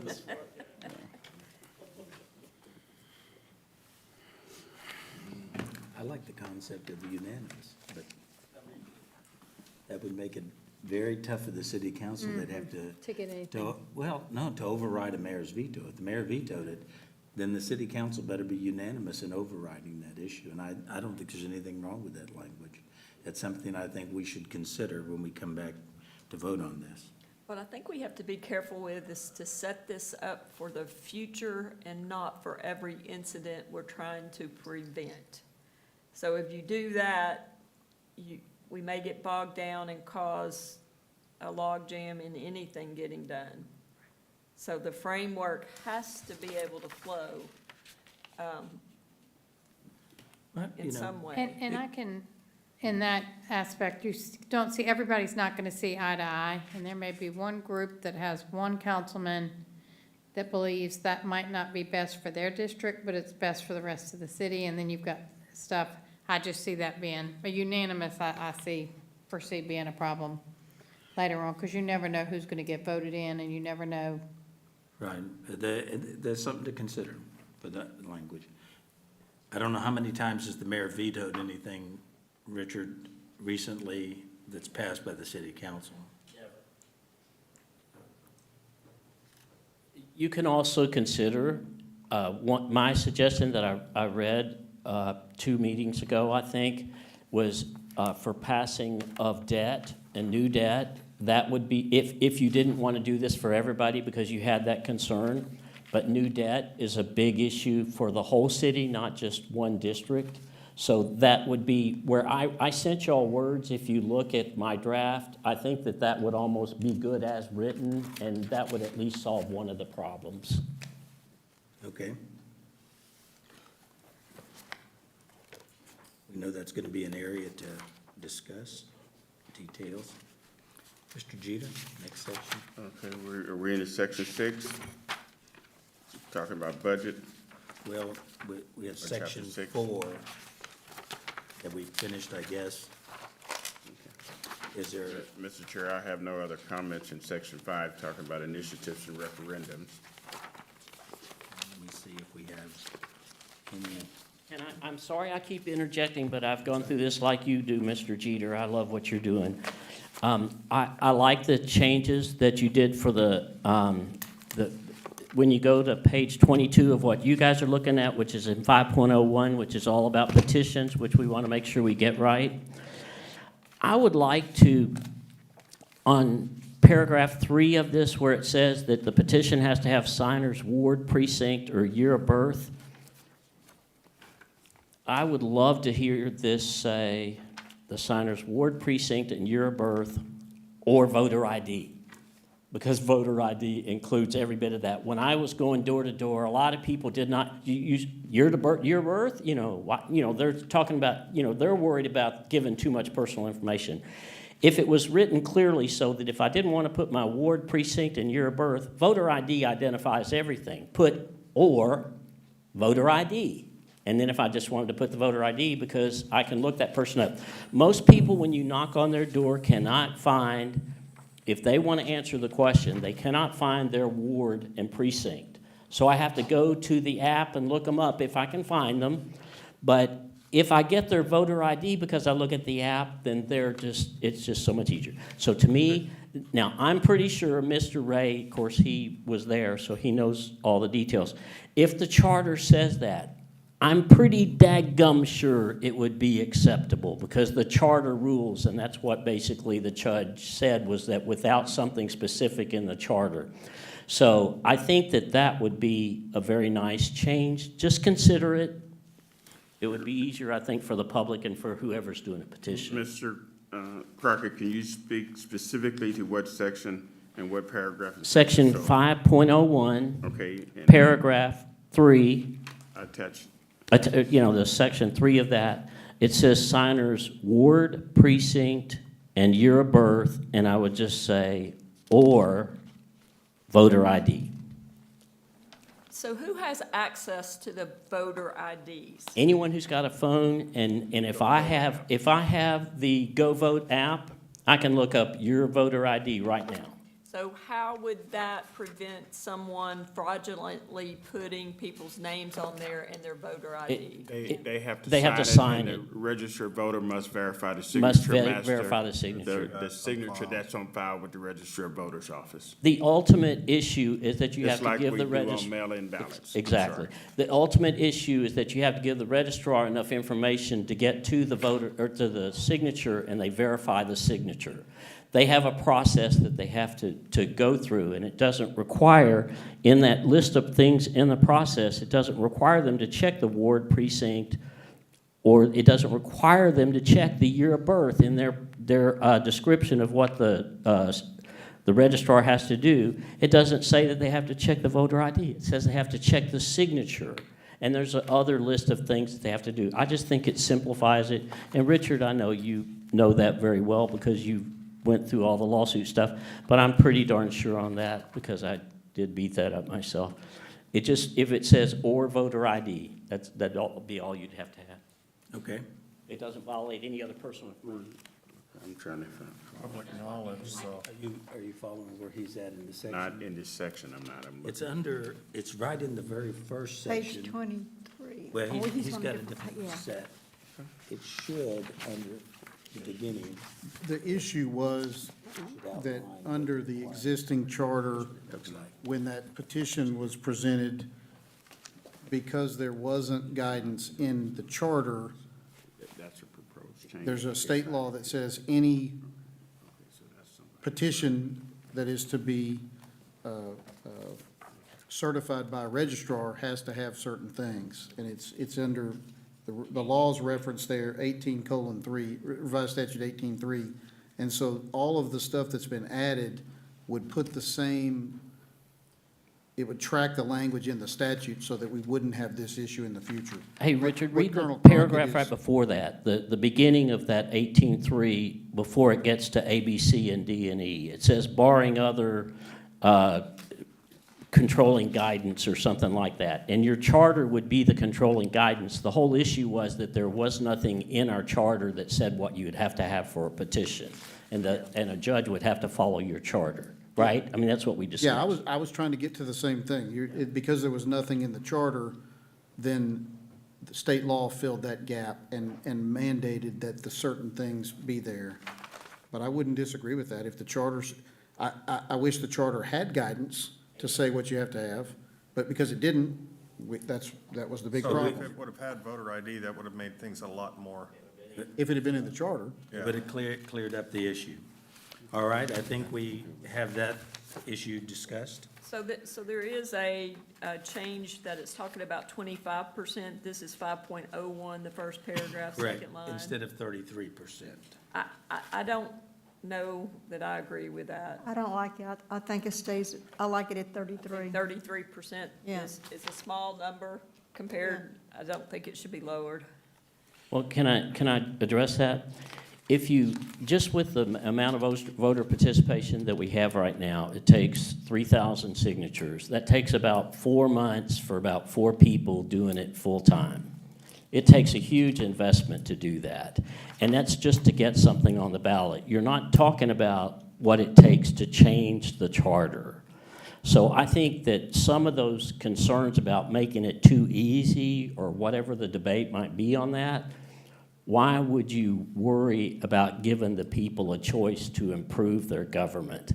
And I think that that's one of the things that if you have a single issue like term limits, because there are other things that I would like to address also, like, when the meetings start, open meeting kind of rules, making sure people can talk during the meetings, the things that they're trying to change. Those are big issues that your council can stop, that for the simple majority can squelch any public initiative.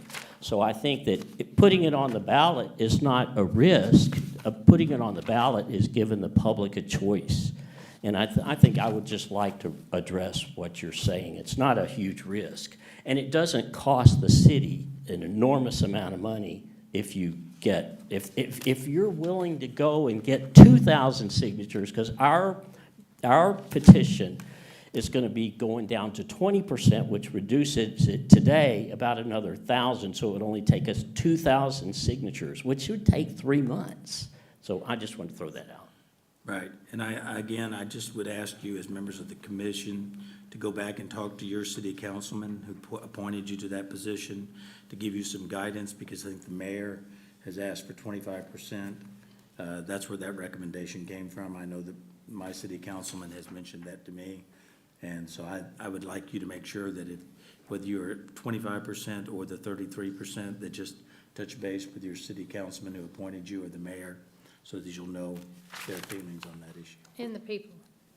Right, well, eventually it'll come back to the people to vote on it. All right, Mr. Jeter? So Preston, on the Chapter 6 budgets, I know we talked about getting some of the directors in front of us to ask questions and to give information about current challenges with the charter. We did. So I know we can start it maybe, but I think it would be more effective if we were able to review the budget chapter with the Director of Finance at the same time. Okay. And I will say that several members of the council and the mayor asked the Director of Finance to go through Chapter 6 and purchasing manager. I mean, several people in finance spent quite a bit of time proposing changes. Some of them are technical. I'm not gonna act like I understand a lot of them. But I think that having a CPA and B, a Director of Governmental Finance to help with that would be good. Okay. My only suggestion would be that be during the workday. And I also passed out, and I didn't have enough, I'll just say this, in about 2 weeks, they're starting a major construction project right outside these doors. Correct. And so that, they've scheduled the construction to occur every day, and there will be limited access to this area to get in these doors every day, except on days where there's a city council meeting or an MPC meeting. And so I passed out some schedules so that, particularly the MPC meetings are at 2 o'clock, I think. They're on the schedule that I gave you. But Are it they would on be- they're on Mondays? I don't know, Ms. Whitman. I'm gonna pull it back up. Yeah, I it's sent that Monday. to you. Yes, Mondays, yes, ma'am. So you At 2 can get p.m. in here on Monday then? No, well, on a Monday that has an Council. MPC meeting, or a Tuesday that has a council meeting, there will be no construction. Other days, there will not be access out here, because they're literally closing this entire end in. So, Right, due to construction. so that basically means we can have Monday and Tuesday every other week meetings? Is that what that, Pretty much. Where we need a director present. There could be chapters that we no, don't I think what he need. was saying was we can't get in here only, they're gonna be doing construction and we can't get in here At night either? on any other days. So Monday and Tuesday are the only days they're not gonna be doing construction, Gotcha. and it's the Monday and Tuesday that they are having those meetings, so it's every other week? Yes, like, let's talk about, like, April, they must fall on about the same thing. I don't have the MPC meetings are a little foreign to me, but the next one is Monday, April the 8th, and then there's a council meeting Tuesday, April the 9th. Does the MPC meet once a month or every 2 weeks? It looks like every month. I sent you that. That's they meet April the 8th and May the 13th, June the 10th. So, So could we try and get them to come to the April 8th meeting? yeah, do we already have one? April the 8th? I guess that's what we're asking at this point is, a question is that, given that restrictive issue, Richard, where are we looking at as far as, say, the month of April, of what would be the best time? April 8th, April 9th, April 23rd.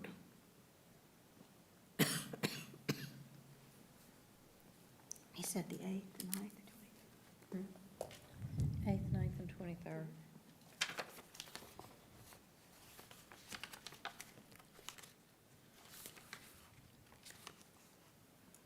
All right? Want to do How do y'all? April 8th? So We we, get, so if we have the meeting on the 8th, the question is, and what I'm hearing Richard say is, do we want that to be a meeting that would occur during the day so that we can get the finance director in here? Yes. So if we do that on the No need to 8th, have the meeting what would we without her. be looking at as far as the time? Last time we chose, Probably the morning. Like because 9 a.m.? The MPC meeting begins at 2. They would probably want to make sure everybody's out of here by 1 PM. Richard, and I know we're trying to solve two problems at once Yeah. here, but, so the way I'm reading this is April, May, and June. You mentioned a June 30th deadline earlier. correct. That means we can have 6 meetings unless we meet on Monday, Tuesday of each week, of each of those. And can I make a suggestion? This has never been brought up, and actually, I don't think it's prohibited as long as you're not taking a vote or doing anything. You could have a workshop and work through a lot of this stuff, you know, on any day, and work through a lot of this stuff without having to do it in a formal meeting. Just make it open and just discuss it. As Yeah, long if as we you're not did the taking a vote. workshop, like we did that on the school board, we would have workshops where all of us could get together, and then we could have the department head come in. Now, the workshops weren't open for public meeting, I don't believe, but I don't know if that's something we could have that up for public I- meeting. I I think wouldn't- if I we wouldn't did some of close this it. discussion in a workshop, then Sitting came at a back round to the table. meeting, that would be an additional meeting for us, but then came back to a public meeting, because we're not voting on anything, we're just discussing and looking at wording, and then I think when we come back to the public, they still have an opportunity to discuss what we talked about, like you said 5 years or something, whatever. We're not voting on it, it's just, we talked about it, discussed it, I can go back to my people and talk about it, I can ask my public, you know, what they think or whatever, and then come back and they can have an opportunity to voice at a meeting. And I wouldn't exclude the public from it, because I No. just don't think, but it would be kind of like the town hall meetings. You wouldn't have to do it as a noticed public meeting, and you wouldn't have to do it here. There's a little bayou room or whatever it is over at the Civic Center that's big enough to accommodate something like that. I'm just suggesting, since there will be limited access to this building because of the construction, It would help us I get just don't want you through to feel this like you're faster. It would. limited. And it would help us get through this faster. I mean, we're all worried about a timeline, because nobody wants to sit here and spend this time and not get anything accomplished. So, So what's if the issue is to meet on the 8th and have it as a workshop, like 9 to 12? No, I didn't mean to I'm confuse the trying to two figure issues. out- I just mean that if, for meetings in here, we're limited on the dates. It would be Yeah, and I just- April 8th, April We're in the 9th, budget, April we could have an 23rd evening for April. meeting. I think we could still do the 8th, we could still meet on the 8th here and ask the budget head to come, that way we could ask questions. Then we could have a workshop. Then we could discuss, if we have further questions, then we maybe could invite them back to the next meeting, but we should have already been through that side while they're here. In the next meeting, we for sure hit 6 while they're here. Yeah, and chapter 16, which is the Department of Finance. The finance, Yeah. yeah, 6 and 16, we might just change our schedule a little bit so we do accommodate them and everybody will know and be prepared for that. If you have questions on 6 and 16, we really need to ask it at the April 8th meeting, because that person will be here if there's any clarity that we need. I don't think it prevents us from having a workshop after that to finish the rest of this, or a good majority of the rest of this, and then come back the 23rd and have the public, that can have discussion, and the 13th. Okay, so as I'm understanding, you want to look at the 8th at, Not- on April the 8th, and then have the Workshop finance guy after. come out? Okay. and the workshop on the 9th? Not necessarily the 9th, it could be the next week, it could be the, Okay, so the workshop doesn't have to be here, it can be over at the Civic Center, but our next meeting be here at 9 a.m. And we would try to cover in that meeting chapters 6 and 16 with the finance director. Is that what I'm understanding, and that's open to everybody? Okay, when would you like to then have the workshop where we can start continuing with Mr. Jeter and our list? Would you want that on the 15th? Back at, I'm fine with that, I don't know if Well, we everybody's can't, schedule. we can't, so the only days that this place is available is April 8th, April 9th, April 23rd, May 7th, May 13th, May 21st, June 4th, June 10th, and June 18th. Those are the days that are available here. So if we do April the 8th, then the next time we can come in here, if we don't want to meet the next day, which I don't think we want to meet the very next day, Right. would be April 23rd. But we're talking about on the 15th doing a workshop, not doing it here, Okay. so that we're ready, and on the 23rd, the public can Okay. come. We've So, discussed, and so we still have an April 8th meeting, and then we have an April 15th. and April then- 8th, the budget department, the finance, we cover 6 and 16, for sure, while they're here, so everybody has their questions. And then on the 15th, you were saying, Workshop. the workshop, so we cover as much as we can. What is a good time for the workshop? I think we'd go back to our 6 6:00. PM. But can we use the Civic Center if we use it at The that Bayou time, Room? Richard? Or does it have to be, I think Have we to could see probably if that get the, date's available. we can As probably long as they check. don't have anything going, I would imagine. doesn't that matter we if could- it's- we could- Oh, I'm just talking about the upstairs. There's that room It's upstairs. It's a nice sized room Yeah, where we it's could pretty have good size. public, open to the But public it and wouldn't, have us. it wouldn't have to be necessarily during the day, is what I'm Yeah, asking. That's correct. If we could do it at night, Carol may make us pay for it, but yeah. Right, so 6 PM on the 15th, and then our regular meeting at 6 PM or 6:30 on the 23rd. what time is the workshop? The on 23rd or the 6 22nd? p.m.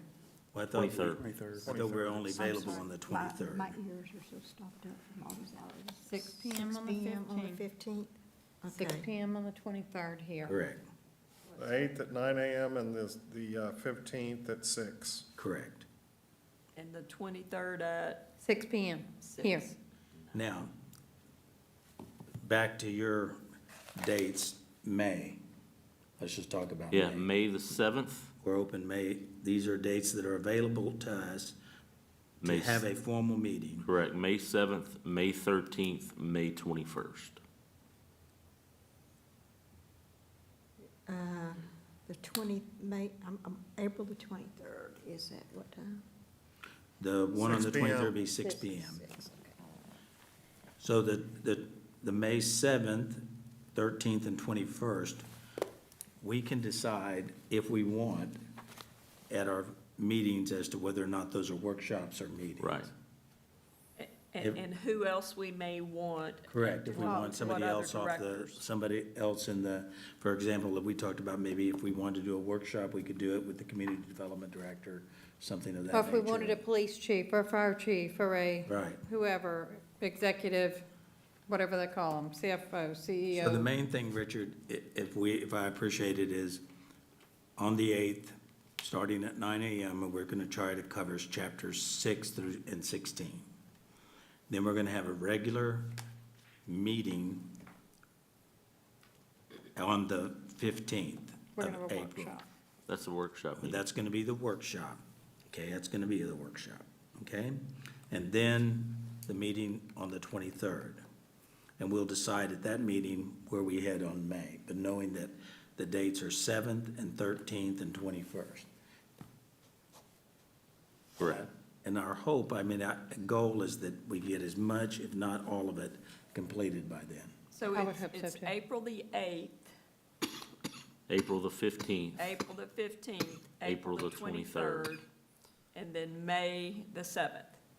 Well, are we scheduling those yet, or are we just doing the whole month of April now? I'm just saying, looking at May, keep aware that if we have meetings, May it would 7th, have May to be the 13th, May 7th, 13th, 21st. and 21st. Let's see how far we get April April, then 23rd for and about see how this workshop goes. Do we want to have another workshop Because hopefully in in the between workshop, and we come can back move for a through meeting? pretty We quickly. can move fairly quick. Okay, Mr. President, can I make one suggestion? Sure. Richard, you may be able to partially answer this, but I read the section in 6 where it says the budget shall include a cost of living pay increases of not less than 2% for those full-time employees who are not already provided annual pay increases mandated by police and fire, police and fire. Is there a pay scale that is like in the civil service, in the Air Force, there's like a wage grade or something like that? Is there a pay scale for different positions? How does that work in the city? Or do they start them at a salary?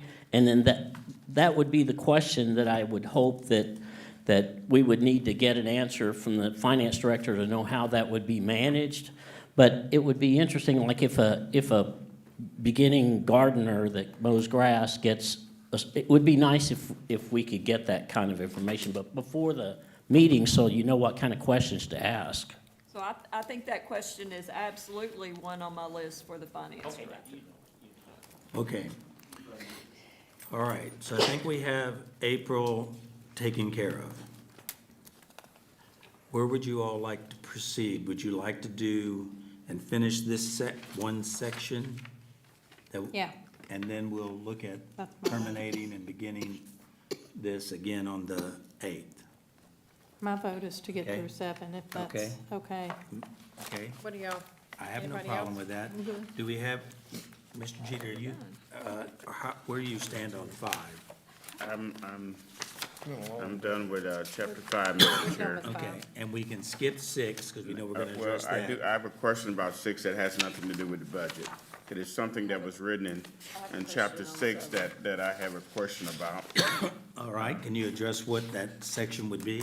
That section on chapter 6 would be section 6.08, certification of funds and penalty for violation. Okay, Because we've been talking earlier about having budgets and spending money that the city do not have.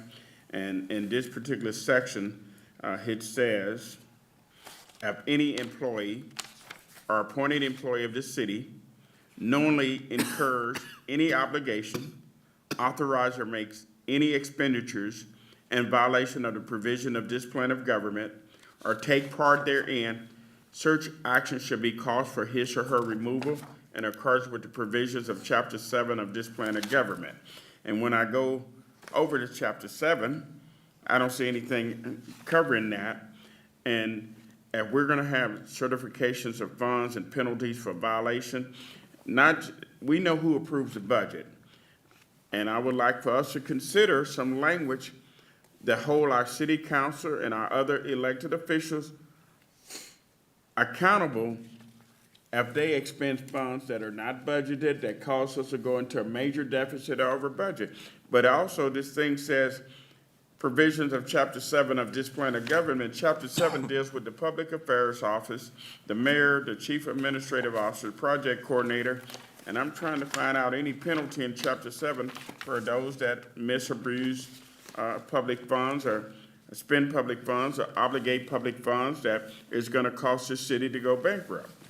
So, Mr. Jeter, in the, I don't know if you have the March 18th draft, if that was addressed, because I agree, it's inconsistent because there's nothing in Chapter 7. correct. So there's a proposed edit that would remove all the language, except it would say the last sentence, let me go with that. If any employee or appointed employee of the city knowingly incurs any obligation, authorizes, or makes any expenditure in violation of the provisions of this plan of government, or takes part therein, such action shall be cause for, and the proposed change would be to remove everything, and then add termination of employment. But I guess, Right, I thank you. The chair just showed me that, and I apologize because, That's okay. again, when I wrote all of my notes and read everything before I got the provisions, but I also would like to see something in this section that deals with our elected officials. Our elected officials cannot make decisions and not be held accountable except at the ballot box. And I believe that's what some elected officials feel like. The only way you can punish me is at the ballot box. And if we can place something in the provision of this charter, because again, we know we have a budget. I have a budget at my company. I have to work within our budget. When my budget doesn't work, I have to go back and do a semi-annual budget review, modify my budget to make sure that I'm working within the budget. There's no accountability for our mayor council, especially if they're working together, to be held accountable when they're expending funds and putting our city at a major deficit and our essential needs of the citizens of this city cannot be met. And I have a problem with us spending $400,000 on a statue when I've got neighborhoods that don't have sidewalks, that don't have adequate lighting at night. I have a problem with that, but this council and the previous administration voted for that. Maybe they didn't know what they voted for, but there's no recourse for the citizens to be able to address those issues. right. And I think that possibly could be addressed in section 606, because it talks about the city council's actions in appropriating and handling budget funds. 606? Right. Right. And all I'm saying is we need to look at addressing that, to hold the administrator accountable. We cannot expect the public to be able to know everything that's going on because they're working. We've got working people that's working minimum wage jobs that are trying to get work, and we depend on this body of government to be able to represent its citizens, all citizens, regardless of their socioeconomic status. And when they're making decisions, for whatever reason, that's detrimental to the growth of this city and the citizens of this city, I think we need to put something in writing to put that checks in place, because obviously we don't have a strong system of checks and balances. And then I'm done with chapter 6.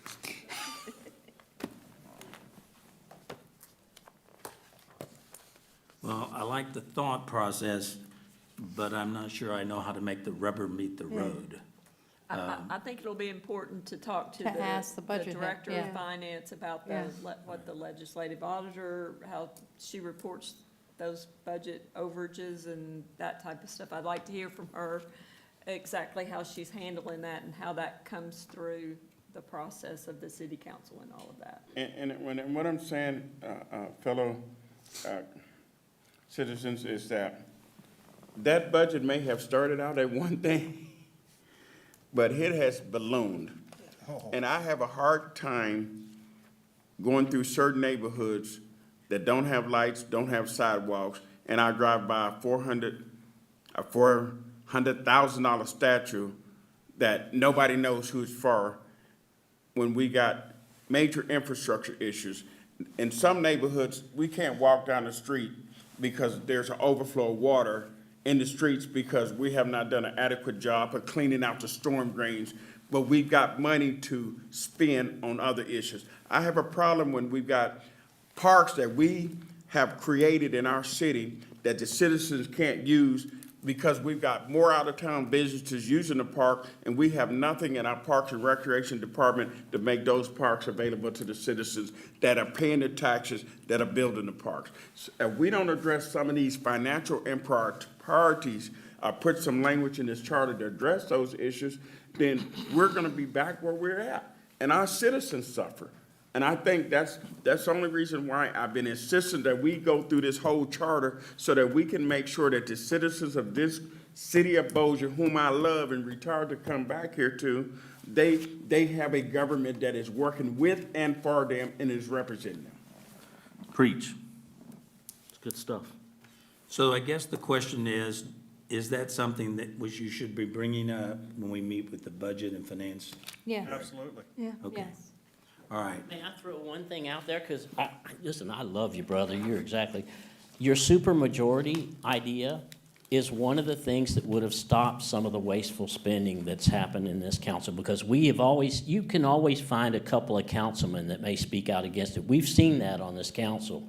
But because there's no supermajority required, where if they voted against something or that the mayor vetoed it, he could have stopped some of the spending. So I think your supermajority idea is probably going to be your best thing that you could do on some of that. Pretty much everything we've covered tonight, Super. that supermajority Is a good idea. has the check and balance there for that. Right. It really That, does. a that good along idea. with not giving people that have had 20 to 25 years to put us in debt another 12 years. Amen. And not giving them 6 years even. Okay. I think we've had a lot of good discussion tonight. It is now, had a goal of 8:30, it's now 3 minutes till 9. I think we've got our hands full. Continue to read the charter and be familiar with the sections, particularly 6. And what are the other sections we're coming back, Madam Chair, Madam Personnel? 6 and 16. 6 and 16. And then we can still do, if we have extra time.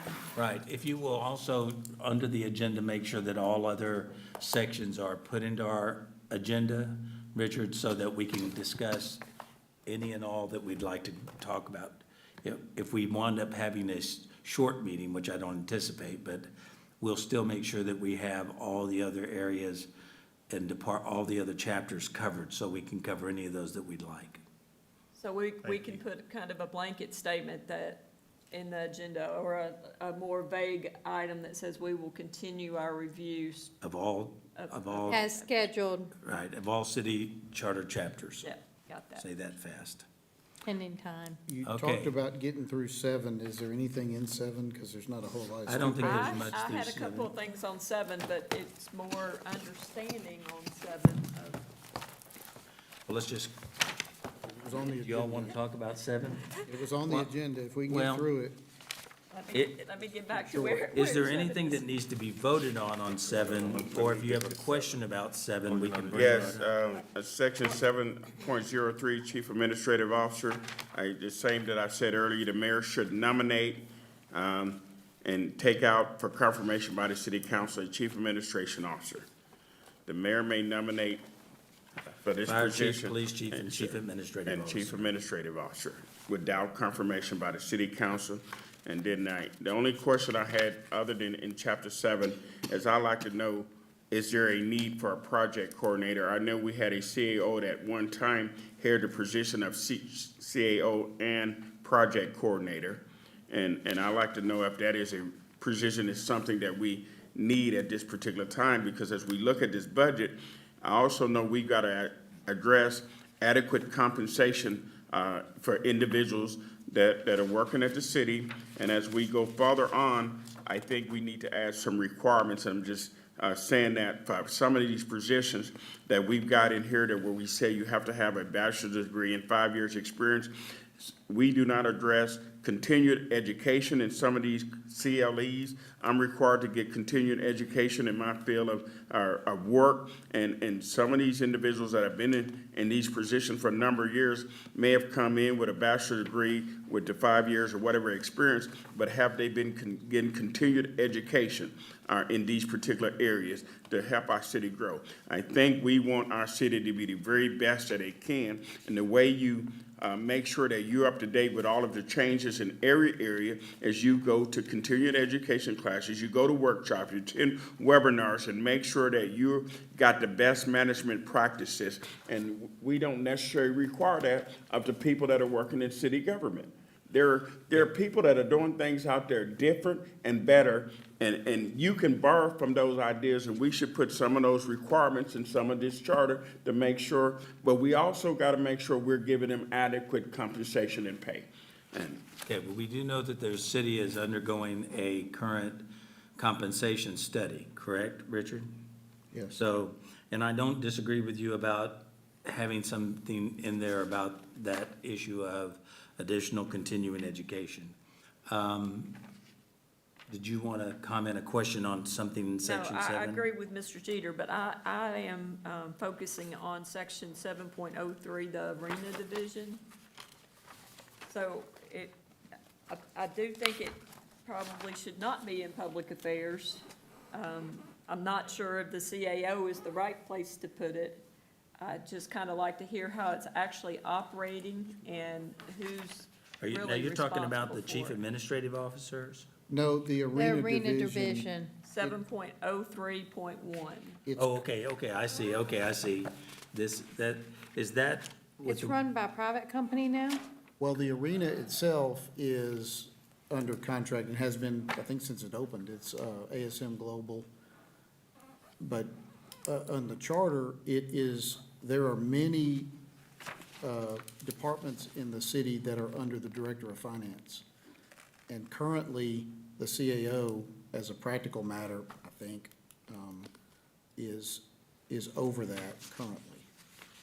So it's just it was, I think as a practical matter, I think what you'll see is that there are a lot of things that are under the Director of Finance and maybe it shouldn't be. shouldn't be. I mean, I'm not saying, it's just that particular person has a lot of departments under them. Now, one that is going to come out, I'm not sure if we call it information services here, or IT, that's gonna be a separate department. Information But I technology, think that's under that. ITS.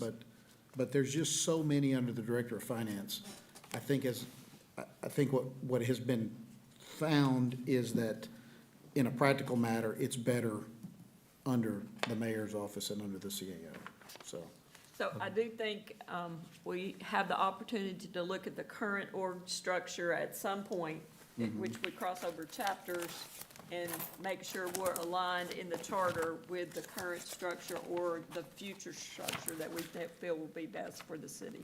And that's why this suggested change is in here. It was to make it consistent with what is in practical, what's happening Terms now of as what's a actually practical happening matter. in practice. Okay, Thank you. all right.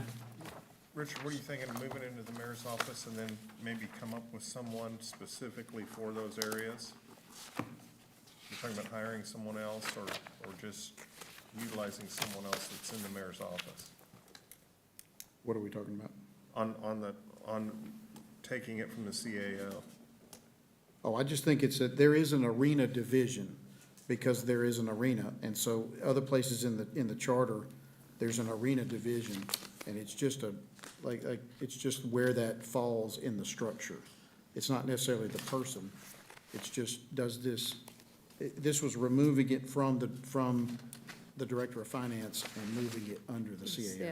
Right, which I think is probably where it should be. And then one other thing that was brought up real quick, there is on the project coordinator position, it's just inconsistent. In 7.01, it seems to indicate that it's a mandatory position. It says there shall be a Department of Public Affairs which shall consist of the mayor, the chief administrative officer, and project coordinator. And then the current section 7.04, it says the mayor may nominate for confirmation. Correct, it's a conflict. A project coordinator. So whether you think that's a position that is, should be there or shouldn't be there, the current charter is inconsistent. There just needs to be consistent whether it's a Do mandatory we position. currently have someone serving in that capacity? Unfortunately, no. Right, I didn't think so, okay. Richard, I have one more question. Let me just finish Oh. that. So let's just leave that currently as may, then we can talk about the necessity of it at our workshop. Who's in Well, charge? The problem is, it's Right. shall in another part, so what do you leave? And I Do you think leave- that's where we may want to make it where it says may and leave it, and then it's the issue that it doesn't have to say shall have a projects coordinator. Hey, Richard, who manages the auditorium? Because those are two like assets. Who tries to bring in business for that? There are the reason I'm bringing this up for your guys' just background knowledge, there are two money-losing propositions every year. The city auditorium loses money, not including some of the money that, That's incorrect. I thought the auditorium lost money. The Civic Center does not lose money anymore. Civic Center lost, I think, $400,000 last No, year. no, it did not. That's totally incorrect. Okay, well, I'll look that up, and I'm sorry if I misspoke on that. But those are two big issues that need to be managed, because in the past, they have lost money, and That's right, but they don't anymore. Okay, that's good. It surprised me. I'm reading the CAFRs, and like I said, they're 2 years That's the old. Civic Center. Yeah, you got, The that's arena, that's the two-year-old, that CAFAR MOC. that You have to remember, though, that too was coming back from 2020. That's what I was That may saying. have not had Yeah, public it's over 2 meetings years and old. public, you can't have all the stuff that they have when it was shut down for Okay. COVID. So everybody is aware of our Probably. next meeting? Well, just a side note, the mayor put somebody over the Civic Center who's doing a great job of marketing that. Prior to the mayor coming in, it really wasn't being marketed and pushed for weddings and different events. And the person that's handling that right now is doing a phenomenal job, and last year's numbers will show that as well as this year's numbers. just as an example, Ray Lana's is finishing up. They may have just finished up. They tried to come here. They told us that they tried to come for years, and they never could get anyone to even return their phone calls. She has locked them in for multiple times per year, and I think, I could be wrong, but I think they pay $21,000 every time they come for a few days at a time. And they tried for years to give us $21,000. Yes. I mean, and she's doing it on a part-time basis, Carol Anderson, and she is knocking it out of the park, and it is making money. And I can tell you from the Women's Commission in dealing with Wants to give me Carol, $21,000, we're gonna it's figure out a way to been make it very work. pleasant. Yeah. All right, we can talk about that. All right, can I get a motion that we adjourn? So moved. And seconded? Seconded. All those in favor say aye. Aye. If not,